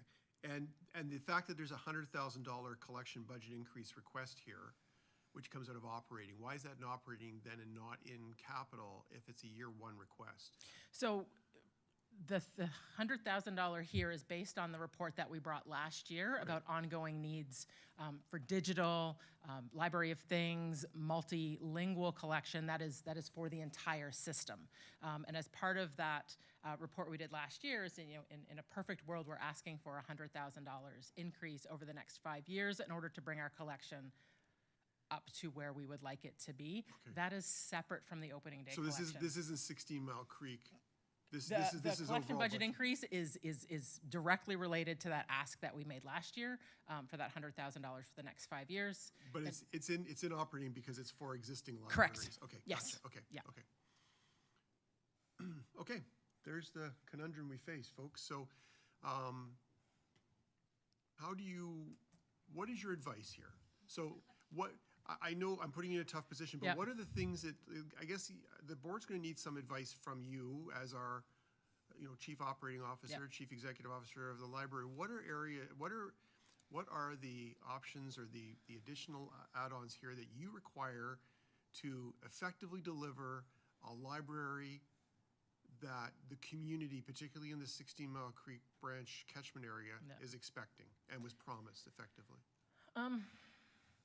It really does depend on where we want to go, right? And this is actually not bad timing, because we're still at a point where we can influence 16 Mile. So originally when we designed 16 Mile, we designed it to have the 3 creation zones. The creation zone that's roughly similar to Glen Abbey, but it's bigger.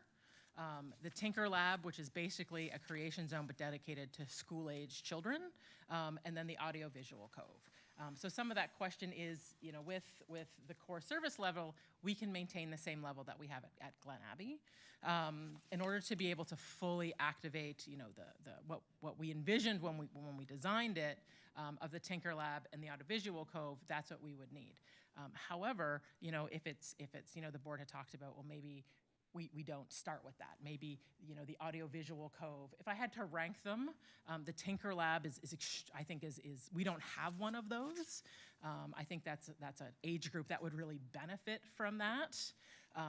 The Creation Zone gets a lot of excitement, but I did, in the report, I pulled comments that we just got as part of the Parks, Recreation, Library Master Plan validation, and I have more information about that tomorrow, but we've got something like 18 pages of write-in comments, which have been really helpful because we just got them on June 28th. And there was, as I put in there, a lot of commentary. And we do hear about the Creation Zone at Glen Abbey, that people walk in and the lights are off. And because what we've discovered, what we thought it would be and what it ended up being aren't necessarily aligned, and people are really looking for assistance. Like, we had really designed it that we would have our classes, but it would really be a lot of self-use. But people really want help. They want people assistance. They want to learn how to do things, and they want staff really available there to help them do that. And we do not have the staff in place to do that. So some of it is adjusting expectations and how we promote it. And then the audiovisual cove, that has been something that's been requested, but we don't have it anywhere else. That's probably the most laborsome of all of them, and the expertise that would be needed to support people with that sound system, because it is a room with a sound booth. So being able to teach people that how to do that is a piece related to that. So that's really that option 2, the full realization of the maker spaces. The third piece is outreach, and we've had conversations in the past year or so about the library being one of the best kept secrets in Oakville, and so we've really put a push about getting out in the community, and I'm gonna give you a sneak peek that in September, I think some of the numbers that we're seeing about households and card registrations, like we're seeing some really exciting things happen, because we're getting out there more.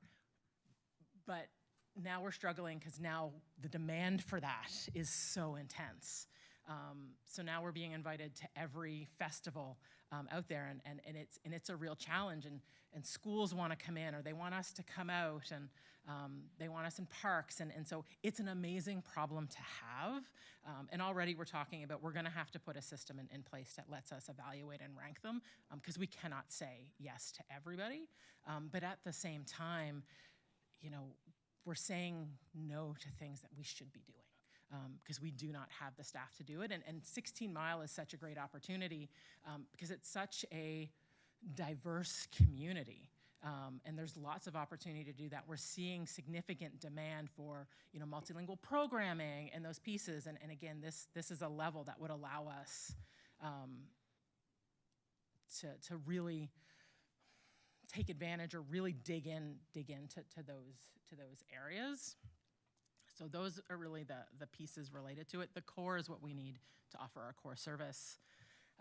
Option 2 would allow us, if we were choosing to keep all of those spaces, because without it, we will turn those spaces into meeting rooms. I'm not going to have them if we can't provide the service level to them.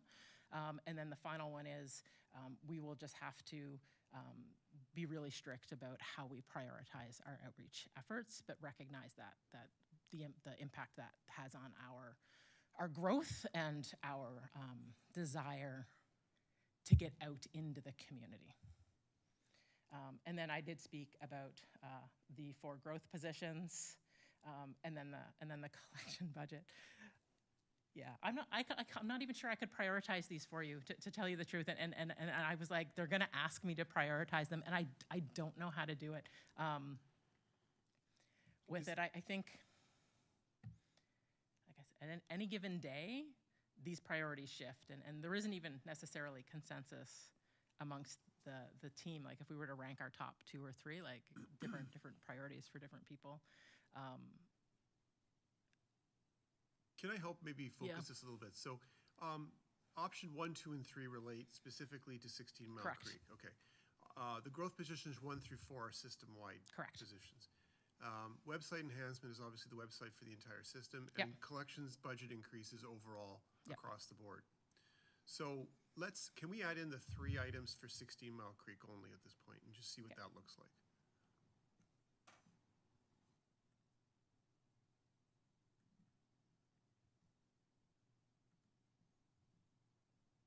Okay, so we're up to 10.56%, double digits, killer in politics. Yeah. Yes, also. So I suspect there's a lot of work just in getting the core services up and running, right? There's recruiting Yep. and communication, preparation, and all of that. Do you think there would be enough capacity just with the management team to get that and the full activation, the partial activation, and all that? Or is it putting a stretch in the ability of just getting this whole thing done? I mean, to a certain degree, it's almost easier to go with the full thing, because then you're putting everything in right from the start, right? And you're setting very clear expectations about responsibilities and the programming and what that fully gets realized versus adding it in at potentially a later date. And this is providing the full staffing to have capacity to do that. So I don't think that it's more or less of a challenge, whether it's 1, 2, or 3, because it is the staffing levels to address that. Sorry, I lost track of who's saying. I'm just going to go left to right. Rebecca, you had a question? And then Meredith, and then Avis. I think my question is more of a comment. Just really understanding that half of this, proposed budget is for 16 Mile, and then the other half is for, the wider branches. Well, I think 16 Mile is awesome, and I would love to see it fully done to its, full capacity as well. I think maybe doing the full thing kind of cuts off our nose to spite our face kind of thing, if that's the right saying. And because I think so many of us too, and like you said, are looking ahead to other branches as well. And so I think the growth positions are really, really important for that, and especially project management. I think you said yourself, just having a project manager help you understand all of the things and opportunities and projects that you have on the go would be super important. So not that I want to spite 16 Mile, but I think some of these growth, people are really important. So that's just my thoughts on that. Who's next? Meredith, you're up next. Yeah, I just wanted to clarify one of the earlier comments, because the design for 16 Mile was done how many years ago? 2022, and it was approved in 2023, 2022 was approved in 2022. It was all done in 22. 22. Okay, so about 2 years ago. And it's just such a cool design and so many enhanced service opportunities. And so I'm just wondering if kind of since then, if we've had some indicators that things that we thought would be at that point in time, we thought would there would be a huge demand for in the community, extra creation zones. Am I hearing correctly that maybe since then, our assumptions at that point in time haven't panned out, and maybe there isn't the demand for, or the way that the demand for the creation zone hasn't maybe materialized the way we thought it would back in 2022? I would say that the demand didn't realize the way we thought it would. It realized in a way that actually means that we're understaffed. And it is a lot more, people want supported help in those, not independent help. And I think when we envisioned it, that we would run you would get certification on different machines, and then once you're certified, you would just go in and use it as you wished. And whereas that's been the case in some, it's a lot more people want appointments, and they want support, and they want help, and we do not have the staff to do that. So in a certain way, we are limiting the growth of that area ourselves, because you'll go in there some days and the lights are off, and that's simply because the staff are either engaged in other activities or there isn't a staff available at that time to do that. And we have multiple full-time staff dedicated to that space. And is it busy? Is it lined up out the door? Is it a constant need for it, or is it more occasional use? It's hard to tell because, again, we don't have the full availability to kind of see. I will say that the majority of appointments that are available are taken. But that being said, those appointments are one-on-one, so you're going to go in there and you're going to see two people. You're going to see a staff member and you're going to see a member of the public. We are looking at, I think one of the quotes that I put in here was about crickets. And we have a lot of people asking about crickets, and we have a cricket machine, and we've bought other cricket machines with the idea that maybe we'll put them out in the branches, but we were just having a conversation a couple days ago, and well, maybe instead of having one in each branch, it's a programming kit, and we do training for 6 people at one time versus one-on-one appointments, right? So we are thinking about how we can streamline some of that, and cricket's easy to do that. 3D, people who want to come in and do 3D design, like, you know what, and I think I've mentioned this before, I think it was last year, I was in there and I met this 9-year-old boy who just did a 3D design camp and was in there designing his own Mars rover. Like that requires one-on-one. Like you can't do that necessarily in a group. We do have a bunch of people that started businesses and so worked with us to kind of use the laser cutter. They do like baby room signs, but you know, that was a lot of one-on-one work with that individual. Cake toppers, somebody does custom cake toppers, and they learn to do that on our equipment, and that was a lot of supported by our staff. So there's a lot of one-on-one pieces to that. On top of that are the programs that we run. If you know, we've run, you know, for Asian Heritage Month, we've done paper lanterns. They just did like a painting, we do like digital painting class, but also like not necessarily, it's not paint by number, but you know, you like a paint night piece, and then we also did a beautiful like paper diorama class that, you know, and there's waiting lists for those, and we tend to only offer them once because then you had to hit the next demand piece to it. So it is a real challenge for us because I do feel like we're limiting our own growth and access to that just in terms of our staffing, but also that as you know, Rebecca mentioned, it's what is the expectation for this space, and how can we be clear about that, and maybe is that what it is, or do we want it to be, you know, a space that's activated and people are in it all the time and supported all the time. It is really making that service level decision. Bill? Oh, I'm sorry, Avis was next, then Bill. Yep. I'm just going. Ladies first. Yes, absolutely. So just, first, just a comment, and I'm sure lots of people feel this way, but it's so, I'm really having a conflict, or it's difficult to get my head around thinking that we're going to put a $100,000 request in for future planning studies, and then when we're actually trying to execute something that we had previously planned and done studies on, we're not finding the funds for. So that's hard. And just my question is, I mean, it's again kind of, and forgive me, I am an accountant, but just looking at ways, I know it's maybe out of one pocket into another, but is there any opportunity on some of these positions, in particular the project management, of capitalizing any internal labor? Like, if you're implementing a project, like I don't know what is customary in terms of capitalizing internal labor, but for the one position that would be focused on central, like to me, there's an accounting argument to capitalize a portion of that. Yeah, and I hopefully won't get my hand slapped a little bit by the town, but we've requested support out of capital for the 16-mile project. We were denied. We asked for support out of the capital project for central, and we were denied. And so this is our last resort because we cannot meet the requirements without some form of project management. And I don't know if Paul wants to speak to that.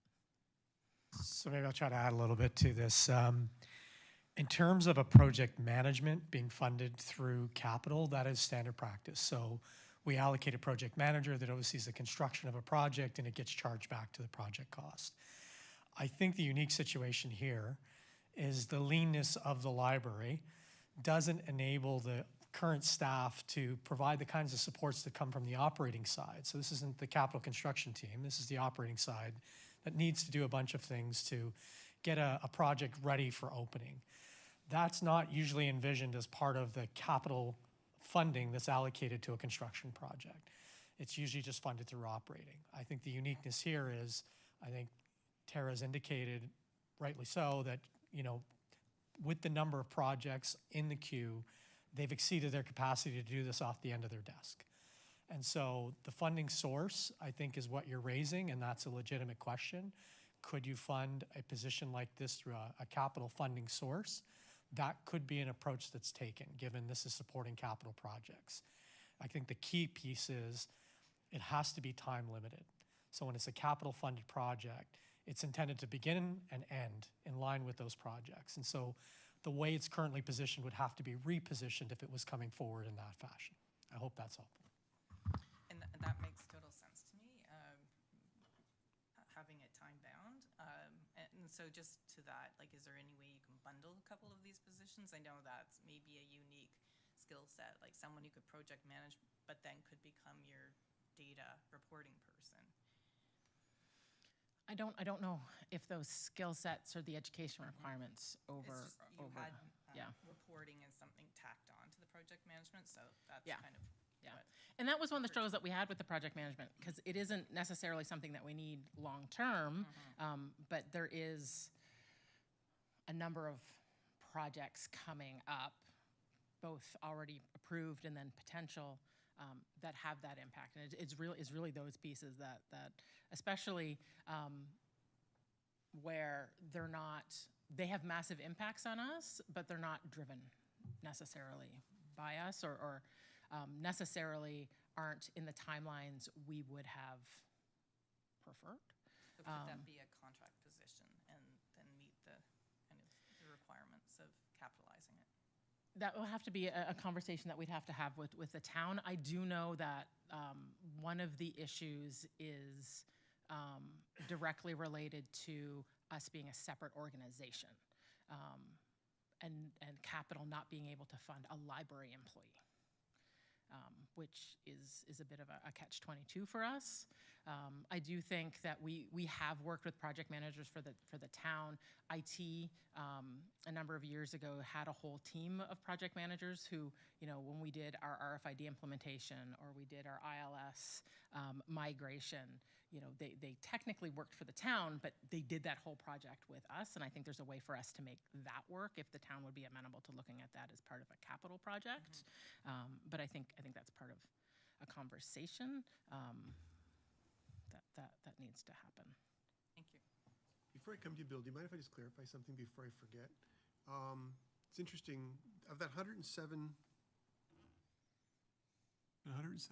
of the 89,172 in 2025 for project management, is it safe to say that the bulk of that is related to the New Central?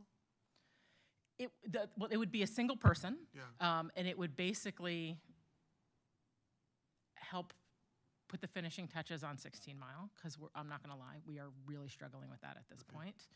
And then we just kicked off New Central. Yes, the bulk of that work, and if the town would be amenable to supporting us with a capital person, it would be out of the New Central, and we could do that, because even taking that off some of our desks. Yeah. So my suggestion will be in that regard, members of the board, and again, I'm not sure how the management here at the town are going to appreciate this, but I'm thinking that we refer that piece back to the town for reconsideration as a capital expenditure, because it is directly related to one-time costs related to 16 Mile Creek and New Central. So, Paul, you'll have to go and fight for us. And I would That's argue my that suggestion. if we It's gonna be create up to that you at the end of the that model for New Central and it proves successful, that any future potential development, we could also Yeah. it would just be built to different projects, right? Because based on what I'm seeing, I mean, the central project, when that starts hitting our operating, is going to be exponentially more than what we're seeing here, based on the size and scope of that project, so. It's, yeah, we met with them today to talk about community engagement, and just the community engagement piece is a little overwhelming. Yeah, okay. Okay, further comments or questions? Bill? So it's a little late. What Meredith was talking about these, you know, maybe things have changed. I have to say, with the creation zone at Iroquois Ridge, where I typically go. I don't go there a lot, but when I go, and I might be, I'm not too sure of the time of day, but the fact that you said that that things are scheduled in there is helpful to me, because honestly, when I go in there, there might be a couple of, teenagers studying, but there's nobody in there creating. And so I was always kind of baffled by it. So it's a great idea, but I haven't actually seen it in action. So Yeah, and I think Iroquois was a really great example of what we thought we were doing and what it actually turned out to be. So those of you who aren't familiar with Iroquois Ridge, the vision there was that it would be a flexible space. So it would be a creation zone, but could also be used by the customers. Right. And what we discovered is that the customers need the space. And so the teens need the space. And so every time we've used it as creation zone, people now have an expectation that that's just space. yeah, And because it's not, which is why we changed our design with Glen Abbey and made it a designated room. The equipment's out all the time. Because in the creation zone, all that equipment is in the storage and it comes out. yeah. Right? And so, which makes it a bit more challenging for people to stop in. It was really just programming. We still do programming. I will say that when we opened that, we had a full-time creation specialist in there. We've moved them to Glen Abbey. No, I remember that. Yeah. So they're still supporting Iroquois Ridge, but both our creation specialists are out of Glen Abbey now to primarily support that space, as well as system-wide initiatives, because if they're running a successful program in the creation zone, sometimes they're transferable to the branches. And so they do support that out, as well as our 3D printers are out at all the branches. They provide support for that as well. And they do go to Iroquois Ridge to run programs. Okay. But we've really struggled to use that as a creation space, because we keep talking about Glen Abbey being really, really busy, but Iroquois Ridge and the growth in that neighborhood has been substantial as well, and which has spoken to the need for space, which is why the creation zone actually bumped down, because it's needed for space more often, and that's the bigger demand that we're hearing from the public than Glen Abbey. And I think to a certain degree it also speaks to Oakville not being that big, and if they want to use the creation zone, they can go to Glen Abbey, and they're not that far apart, really. And No, you're right, because usually all the other desks are all taken up. You're right. Yeah. it's very busy at Iroquois Ridge. Yeah. Yeah. Okay. Anyway, that was my point. Yes, go ahead. So I know this is complicated because we're talking about 16 Mile and kind of to what degree should we advocate for opening, and then we're also talking about these other important programs. And so we talked about project management.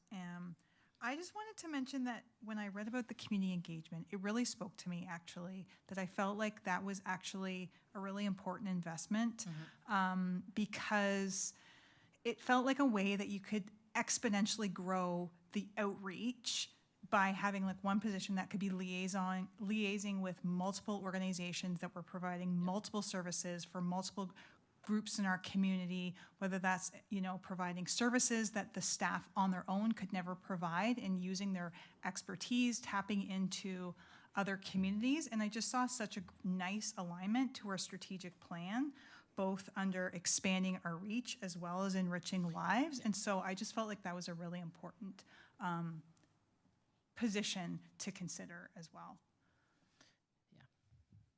Thank you. Further comments also? I think I heard you say earlier that if we don't propose option 2, you're going to turn that space into meeting rooms. So it's a decide now or forever hold your peace type of thing. Well, I mean, it's to a certain extent. It really depends on what the board would like to do for the 2025 budget, with thoughts to the 2026, 2027. Because making it into a meeting room and then turning it into something else, like a meeting room is a room, right? So I want to set a very clear expectation to the public when they come in about what they're gonna get. And if I don't want to say that we have this amazing Tinker Lab and all it is a room and here is some passive programming that you can do, because I don't feel like that's the expectation that people are going to have.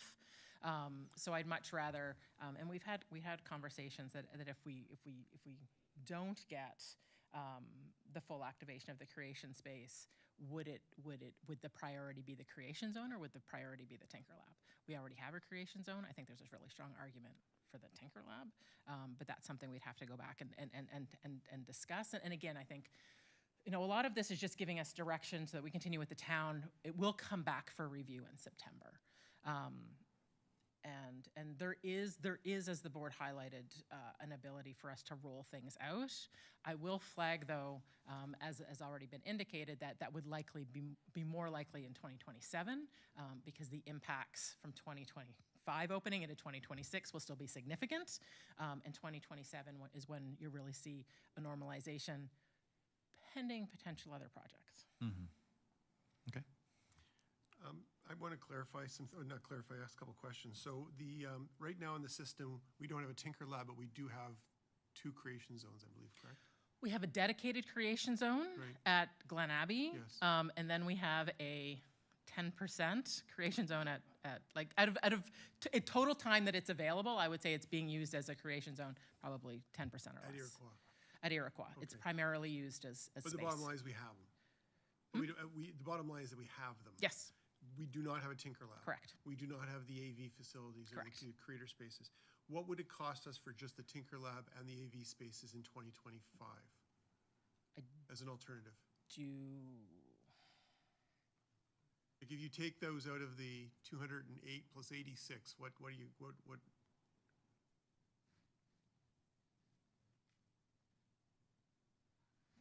That would cut that middle piece in half, yeah?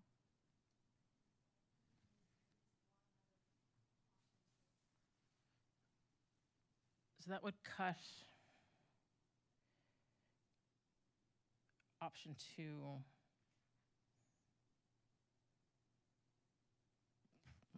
I'd have to have Belinda do it. It would, because right now,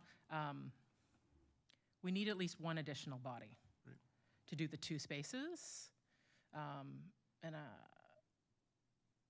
Which would be over the 2 years, or approximately. I'm not exactly sure with the creation specialist, but between, I'm assuming 80 and 90.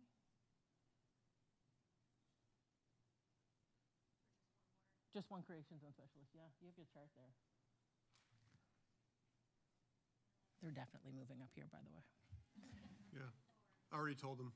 94 with the, yeah, so a full cost of a creation specialist is 94. Right. So that would take, to do that, then I would propose that that partial activation goes down to 94 divided between the 2025 and 2026. And I don't know if Belinda could do some quick math based on that, for what that would be for 2025.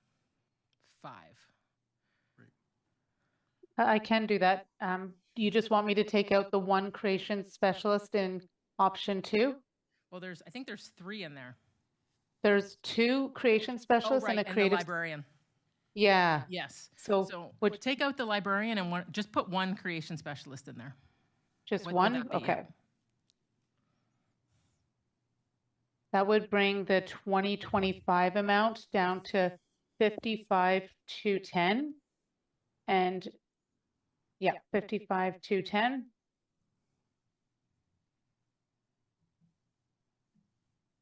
In 26? And then it's not relevant right now, but the 26 impact is 39,436. If you want to add that, you don't have to yet, but just so you know. Now, this is FTEs as opposed to, the equipment is already capitalized, correct? Okay, so. Yeah, we're just talking staffing at this point. Okay.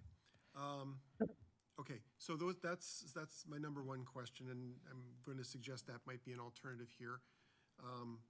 And project management, I'm going to suggest that, and it's up to the board, of course. I'm not a dictator. I'm going to suggest that project management and website development be referred back to the town to be considered in capital. Website is traditionally capital. I'm not sure why it got bumped back, but we can't balance the budget on the back of the library. I don't think on that. I'm going to suggest, and I want to ask the question, the collections budget increase is a nice to have, and I think based on everything I'm reading, it's something that the public really wants. Can we use development money for that? We can. We've very much tried not to. Right. use it. But in- Because, but in again, light- it's once a year, and what we're looking to do is build that budget over time. Right. Whereas development is, it plugs a hole. It's same what we do with our surplus every year, that we take a look at the surplus, and then depending on where it is, we funnel some of that into supporting collections. And we've been doing that for the past number of years, which is why we've brought it forward that, okay, we can't just keep relying on a surplus to keep us afloat. We actually need to right-size the budget, which is why we put it in here. That's not to say that we don't use development. It's a great source for, like, you know, as we explore Library of Things and those other pieces. For things like, you know, Oakville has higher than average children's population compared nationally, and so our children's collection gets brutalized. And so our turnaround for that is really high. And so part of this would be in making sure that those, you know, some of those early readers, they go out like 4 times, and, you know, they're not very expensive, but we constantly have to replace them. Board books get chewed on, you know, picture books. It's just the nature of that beast, right? And so this is really allowing us. So, and I would prefer not to do that from development. It is more the add-on, because I think that's a core service. But again, I do recognize that, and I brought it back because we brought it last year, and I think it's an important part of the discussion, whether or not it's absolutely fundamentally needed. I am, as part of a report coming either in September or October, we are bringing the collection development policy back. And as an appendix to that, I have asked our manager of collections to do an update to that collection report last year about the impact of the 100,000 and future impacts and needs. I don't necessarily want to go into it here, but some, you know, digital is becoming a significant problem for us. And that's a big piece of the collections enhancement budget. Yes. Digital. So what's our current balance of our development, of our fundraising reserves, our development money? Well, depending on the digitization process, which Yeah. I think cut it almost in half, we're still around 500,000. Right. But I'd have to get a full accounting about what's accounted for, because again, some of our endowments, I'm thinking of the full number, and some of our endowments are assigned to specific things. So I'm not entirely sure what our unassigned is for that, but I know it's likely at least 500,000. And how much? So I've addressed options. The first 3 options: the project management, and the website enhancement. So now that leaves 2, 3, and 4. How critical are those? You have community enhancement in 4, but we also have engagement in 4. You also have community engagement in option 3. So they are slightly different in nature. So the option 3 directly relates to putting staff in the branches in order to be able to support outreach for those festivals, schools, those kinds of outreach, whereas the community engagement is more in Marcus's department. So that's more working directly with community groups. So they both relate, but serve different needs. I understand. Okay. Yeah. Performance and metrics. What lives or dies on that? Just my sanity. Sorry. I struggle with this one because it's not a visible need. Do you know what I mean? Like some of these things, if I was going to go talk to the staff, these other things are. But for me as a CEO, this is one of my key struggles, is when I'm asked, why are you making this decision to this decision? You know, we look at the data that we have, and there's gaps. And people are starting to ask really sophisticated questions about data, and we're starting to ask really sophisticated questions about data in order how to make really tough decisions, and we don't have the ability to do that or look at it holistically in a way that, okay, you know, we're looking at this, but but this ends up having an impact, and I'm not explaining it really well. No, I think I understand. I'm getting the answer to my question. That's great. Can you do with less? Can you do with less in 2025? In terms of not getting it in 2025? No. Can you reduce the size of that ask in 2025? Let me go back. What's the calculation to achieve? How did you arrive at 76? So that is a full FTE Right. that costs approximately 102,000. So that is based on a hiring date of March. So we can hire them in September, and that would reduce it, but it would move it out to 2026. Don't you have your hands full between now and September 1st, 2025? But my hope is by bringing them on board, they would help with that. Oh. I'm trying to help you here. No, I know. You know what? It's one of those things that I do struggle with because you need it, but it's easy to pass over because you can kind of make it work. But there's going to come a time, and even some of these things at budget and with capital, we bring it forward. I'm happy to bring it to move it to next year, but I'm just flagging it that it is a need, and sometimes the questions that you ask, the answer may be we don't know, we don't have that data, and so that it again is just setting the expectation about we're really looking to dig in and be more informed with our data, but right now that's at a limit, and as long as everybody's aware of that, that's okay. Okay. Rebecca, you have a question? That I think based on some of the decisions we made for the capital budget, I think having a performance and metrics person is almost essential to go with those, because if we get that tracking or like the tracing information, we need, as we said, someone to be looking at that data and putting it in a way that you can use it and the rest of your leadership staff can use it. And if you don't have somebody always looking at that data, then it just goes away and it's not good enough. Even so far as even the master plan, I'm sure some of the information that they get combined with that data, like all the data sources, someone to put all that together into like a really comprehensive story for you would be really important.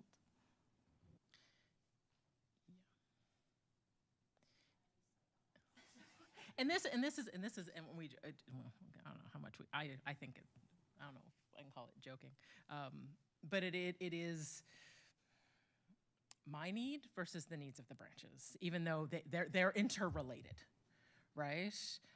But what are the most urgent needs? And to me, this is mine.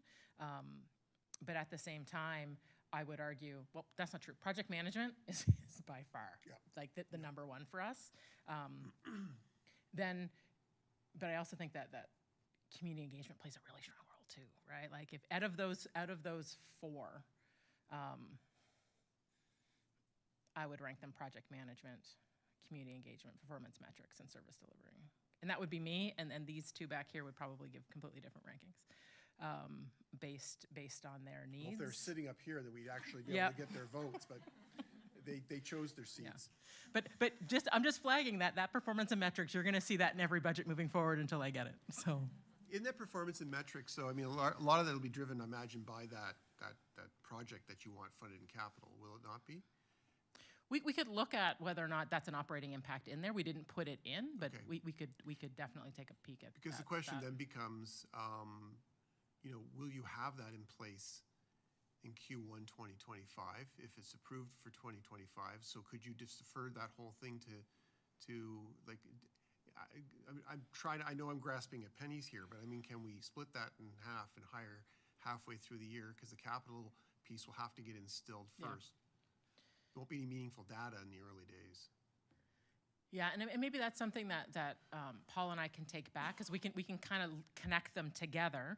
So depending on where the traffic ends up, and then again as part of bringing it back for review in September, we can make that, and again the board can make tweaks in September because it is back for feedback prior to October. Okay. Does that? Can we tote what we're doing so far? So can we adjust this to reflect the change in the my suggested change? And does anybody have any violent objection to what I was suggesting in terms of the changes in options 2 and 3, removing the, okay, nobody? So can you adjust that to reflect the new number that Belinda gave us, please? Which was,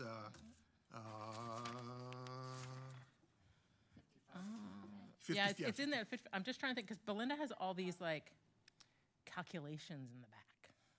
But can't you just change recommendation to 55,210?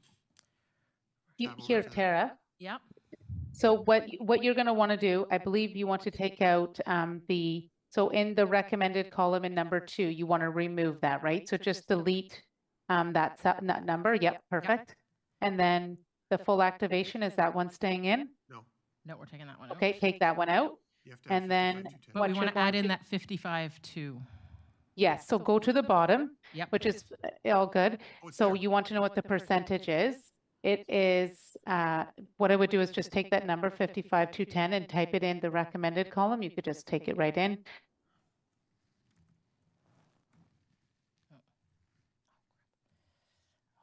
People are watching.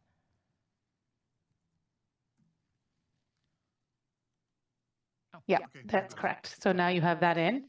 And then what was the next one that you wanted to change?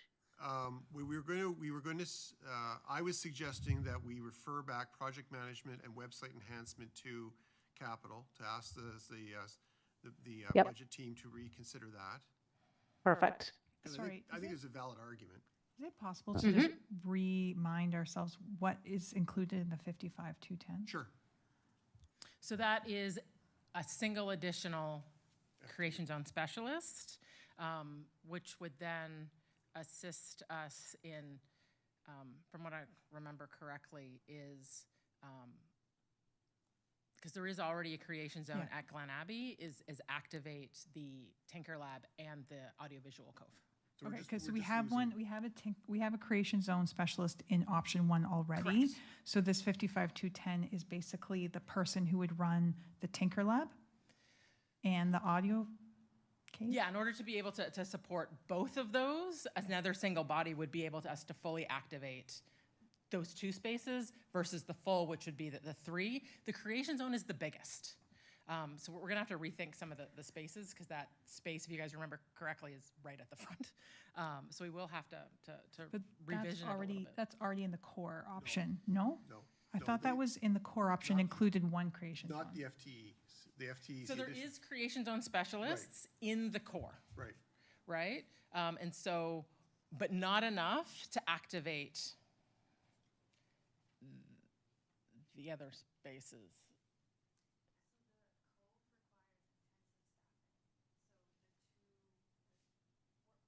They're You know what, definitely, you know what, I'm yeah, gonna, you need to come up. Come on down. You're the next contestants on The Price is Right. Joe, come on. Don't be shy. We're not gonna bite. No, have a seat. Sit beside Paul. Let's, because we need to have a conversation with everybody in place. You got a little microphone there. It's a comfortable chair. Your commissioner friend is right beside you. Okay. Okay.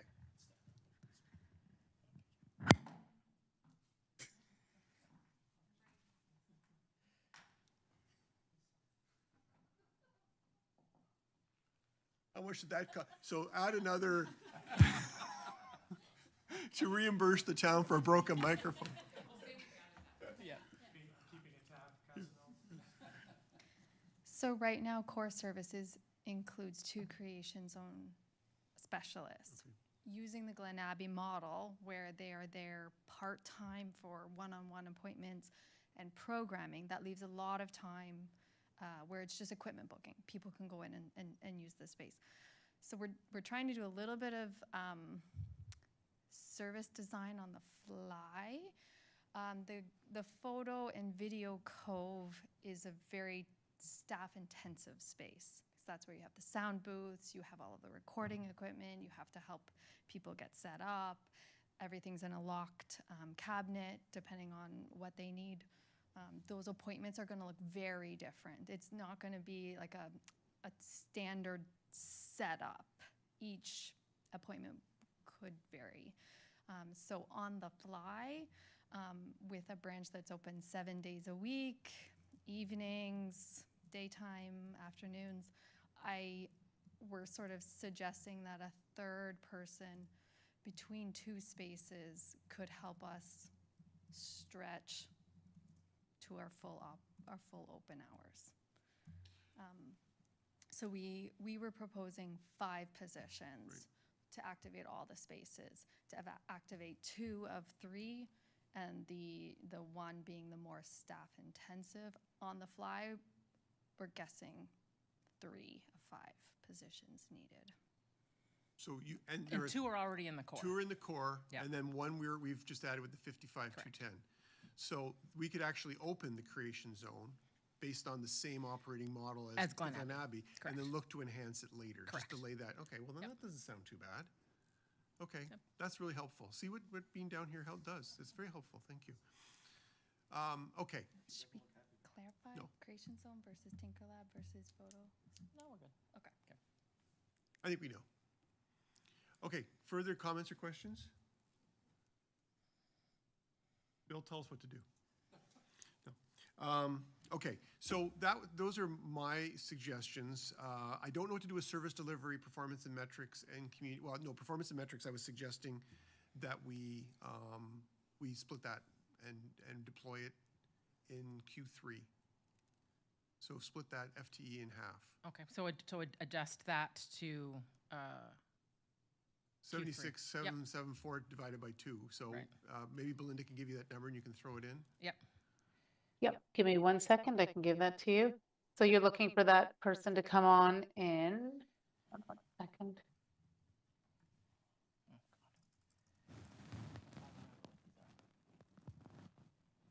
So you're looking for them to come on in September, is that what you're thinking? Sure, yeah.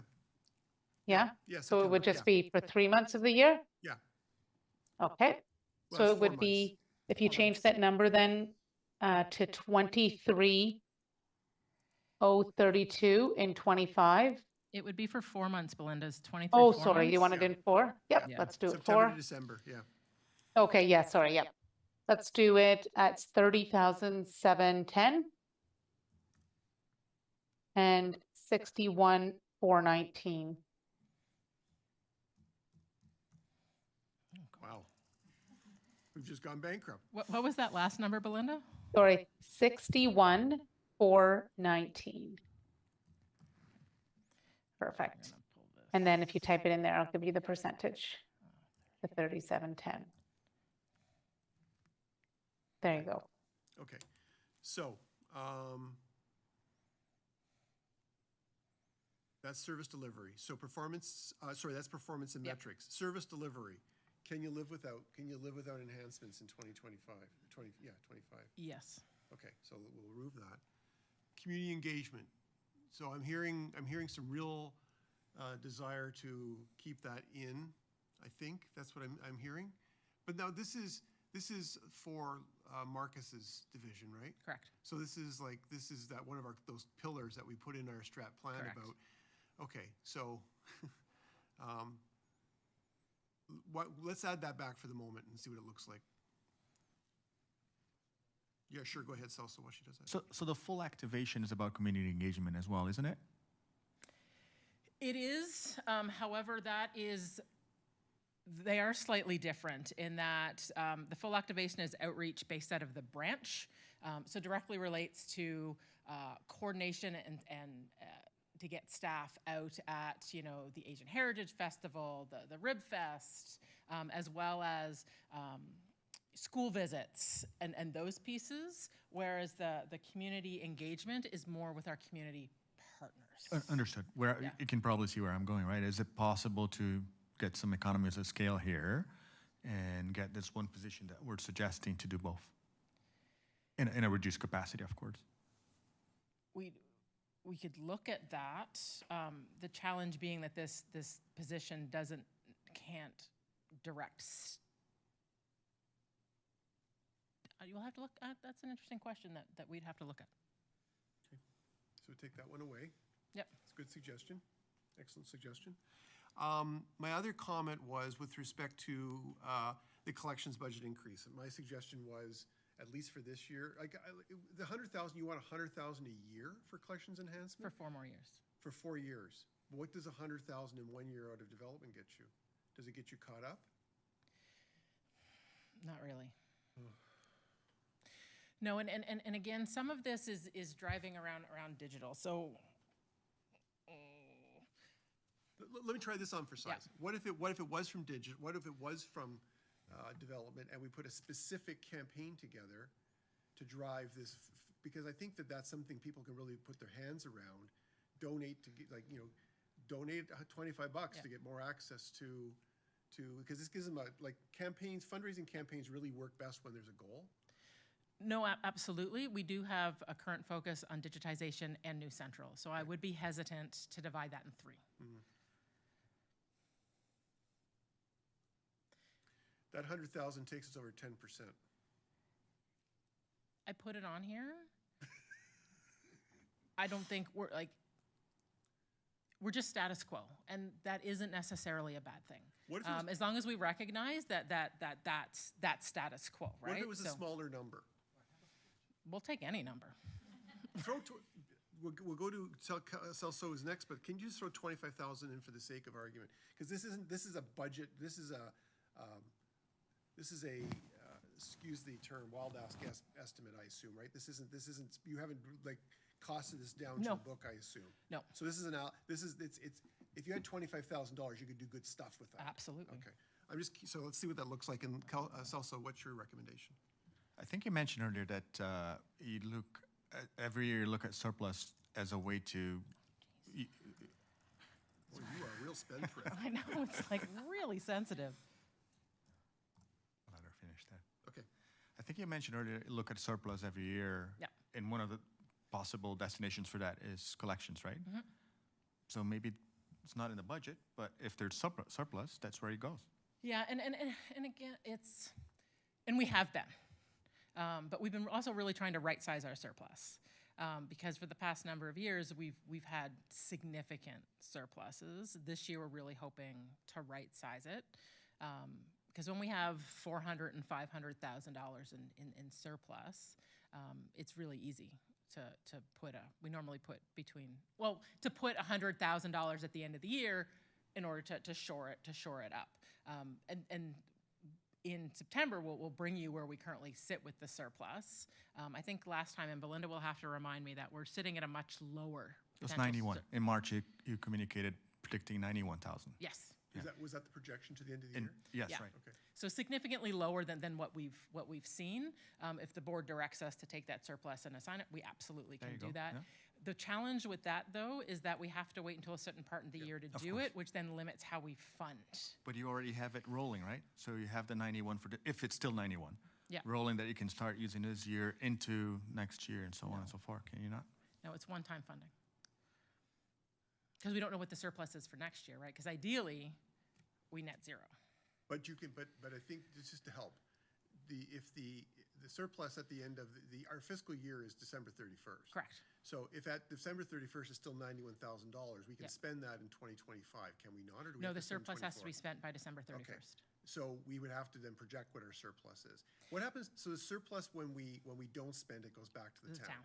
And we don't get a credit for it or Correct. anything. So it would be to our advantage to make Spend a it. decision in Q3 as Yes. to where to allocate that. Yeah. And that would be a great place to put the collections. Absolutely. Yeah, and I will say that, and I think we've talked about this before, that over the past number of years, we've looked to get a better sense of what our gapping is in order to be able to budget for gapping. We budgeted $100,000 a number of years ago, but the surplus shows us that there's more than that. But we've been waiting to get a more stable year for our staff, and 2024 is looking to be that. We've seen a real stabilization. If you've looked at, again, tomorrow's retention, that we've seen it, and so it'll give us a better idea potentially for 2026 how to budget that. Maybe some of that budgeted goes here, and then it would be that year over year. Because the baseline for all of these calculations is 2024 budget. Correct. It's not 2024 forecast. Yes. So that surplus, if it's 91,000, is rolled into next year. No. If all things considered. No, it goes back to the town. Sorry, I'm not explaining it right. Okay. If we're going to finish the year at 12,079,000, as opposed to 12,179, which is our budget, that $100,000 that is surplus is rolled into the next year's budget just by the fact that it's in the baseline. It is, whether or not it is used in the next year is up for question. Bingo. So what I'm trying to suggest Yeah. here is that knowing that money is there, if you, all things considered, inflation, personnel increases, and all these other things, if nothing else changes, you're going to have 100,000 next year for as surplus as well. But that is budgeted towards something else. that isn't being realized. So that's our challenge, right? If next year that we don't, say no staff leaves next year, then we will not have that $100,000 gap. Because that, right now, some of that is being driven from gapping, and that's so that moves, right? So it's, we can, and Belinda put her hand up, so maybe she can help. We do budget some gapping, but you need to be really careful or else you're gonna end up in a deficit, because we can't predict Fair. what that looks But like. has I do there- think there is room in there, yes. Has there ever been a year where there's no gapping? at No, all? and that's what I'm saying, like, I think 2024 will allow us to identify what it's a good year for us to recognize what, on average, our gapping is. That way we can budget it the way you're speaking to. But I think it's the end of this year that we'll have a good sense, because 2024 is the year that I feel most comfortable so far in how our retention is going and our gapping is going, to be able to feel comfortable that we're not going to end up in a deficit because we overestimated our gapping. I don't see Belinda's hand up, but I'll ask a question that maybe if she does put her hand up, she can, well, maybe she can answer this too. Can we establish up there, her hand's up. Can we establish a policy so that we don't have to rush at the end of the year? Can we establish a policy, a standing policy that 75%, 85% of our annual budget is automatically put into a collection? Surplus, you mean? Sorry. 85% of our budget, that'd be a lot of books. 85% of our annual surplus up to $100,000 a year is automatically allocated to our collection budget increase, or collection increase. Could we do something like that? We can certainly look at that. Yep. Belinda, any I opinion can on jump that? in Oh, there. your hand went down Yeah. again. Yep. Sorry, I can jump in there. That is something that I definitely would defer to John Vanderheiden, our treasurer, to see what his perspective would be on that. But it definitely something to bring forward for sure. In terms of the surplus, we are just going through the process right now of updating the June 30th projection. So we're going to have good numbers that we can use to make some decisions around the estimated surplus by I think we're planning to by the September meeting. So you can then make decisions then about what we can possibly spend that money on until the end of the year. So Tara is correct that the budget that is set is meant for all of the items that are listed, and it's only, we can't predict or assume always that we will have those savings. Like we have consistently for the last number of years, but I have seen years where the library has gone over budget, and it's been a number of years, but it's always something that we just have to be cognizant of. We can't just assume surpluses. And I would agree, it'd be really helpful to find a way where we're not identifying the surplus in the last quarter, because then we're scrambling to spend it. And for digital, it helps a little bit in some ways with Overdrive and digital ebooks. But for example, Hoopla is a subscription service, and its model, that doesn't help us. We need like a better understanding for full year, which is why drives some of this request, because of the way that Hoopla works. Basically, we put money amounts to every day with caps, and right now the daily cap is being hit at 7 a.m.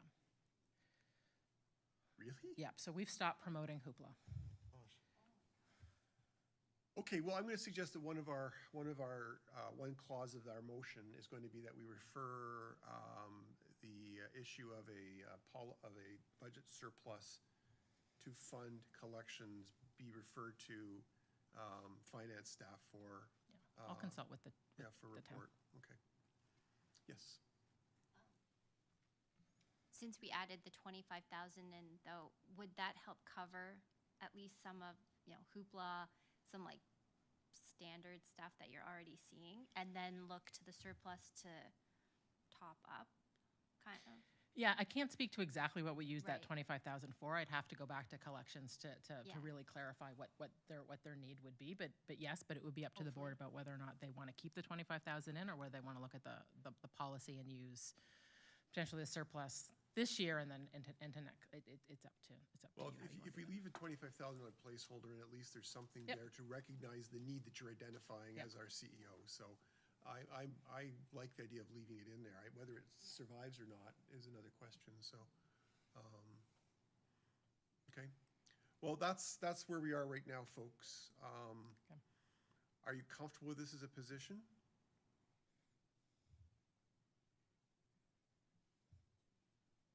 Yeah? Because if you are, then we can put it in motion and give it to Tara and send it up the ladder, and I'll await my phone call from Jane Closey. And what is the final percentage there? Sorry, I just. 9.34. 9.34. Keeps us under 10. It's not quite double. But you know what? I mean, the bottom line is this. We are opening a brand new branch.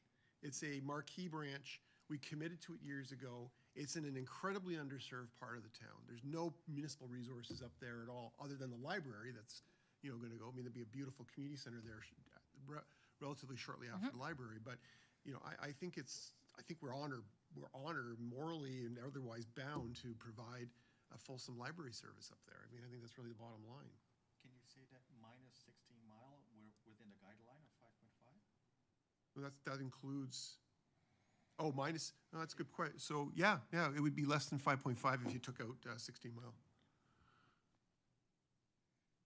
So, okay, so let's, I'm sorry, question.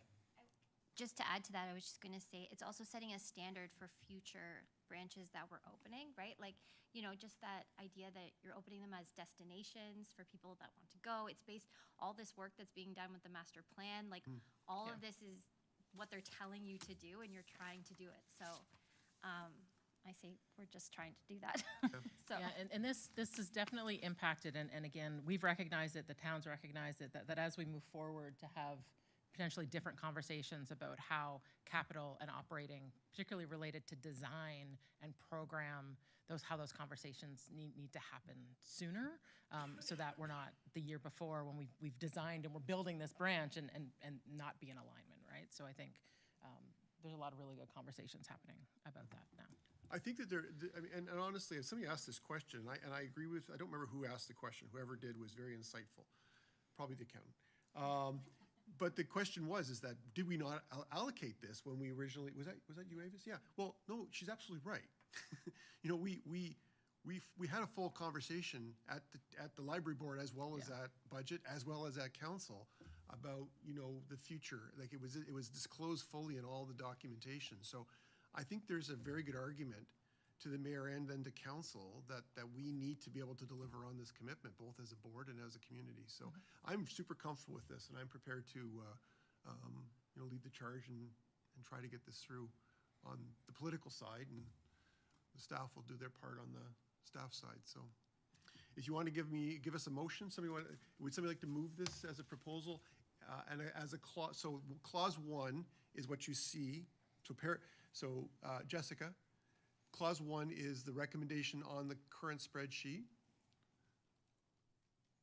Okay, paragraph 2 is that project management, item 4, and website enhancement budget, item 8, is respectfully submitted back to the town management to reconsider deployment or payment in capital. And clause 3 would be that, I forget what clause 3 is. Oh, clause 3 is that we refer a request to town finance to investigate the possibility of a standing policy standard policy to direct budget surpluses into collections increases, future collections increases. Pardon me, up to 100. Well, let's not give them parameters. Let's let them come back and tell us. Yeah. Because first of all, the first question has to be, can we do it? Yeah. Like, is it actually something you can do within our accounting standards and such? And then we can go from there, because we'll have a kick at the cat before we actually deploy the policy if we're allowed to. Okay. Did I miss anything in that? I don't think so. Okay, would somebody like to move that? No? Okay, dies.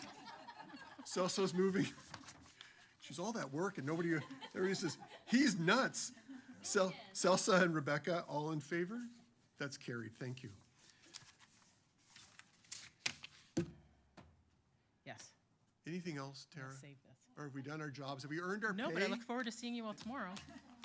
One of the things that I think is really important, and Paul and Tara and everybody else that's involved in this, I think, and I'll convey this too, I think it's really important to make sure that the staff team that are managing this budget process understand that the board has taken this very seriously, And, you know, we're really, I mean, I've not seen a board take as an active interest in the budget of the library in the past. So this was you know, everybody did their homework. We came to the meeting. We were, you know, we are totally understanding of the financial situation the town finds itself in and needs to live up to.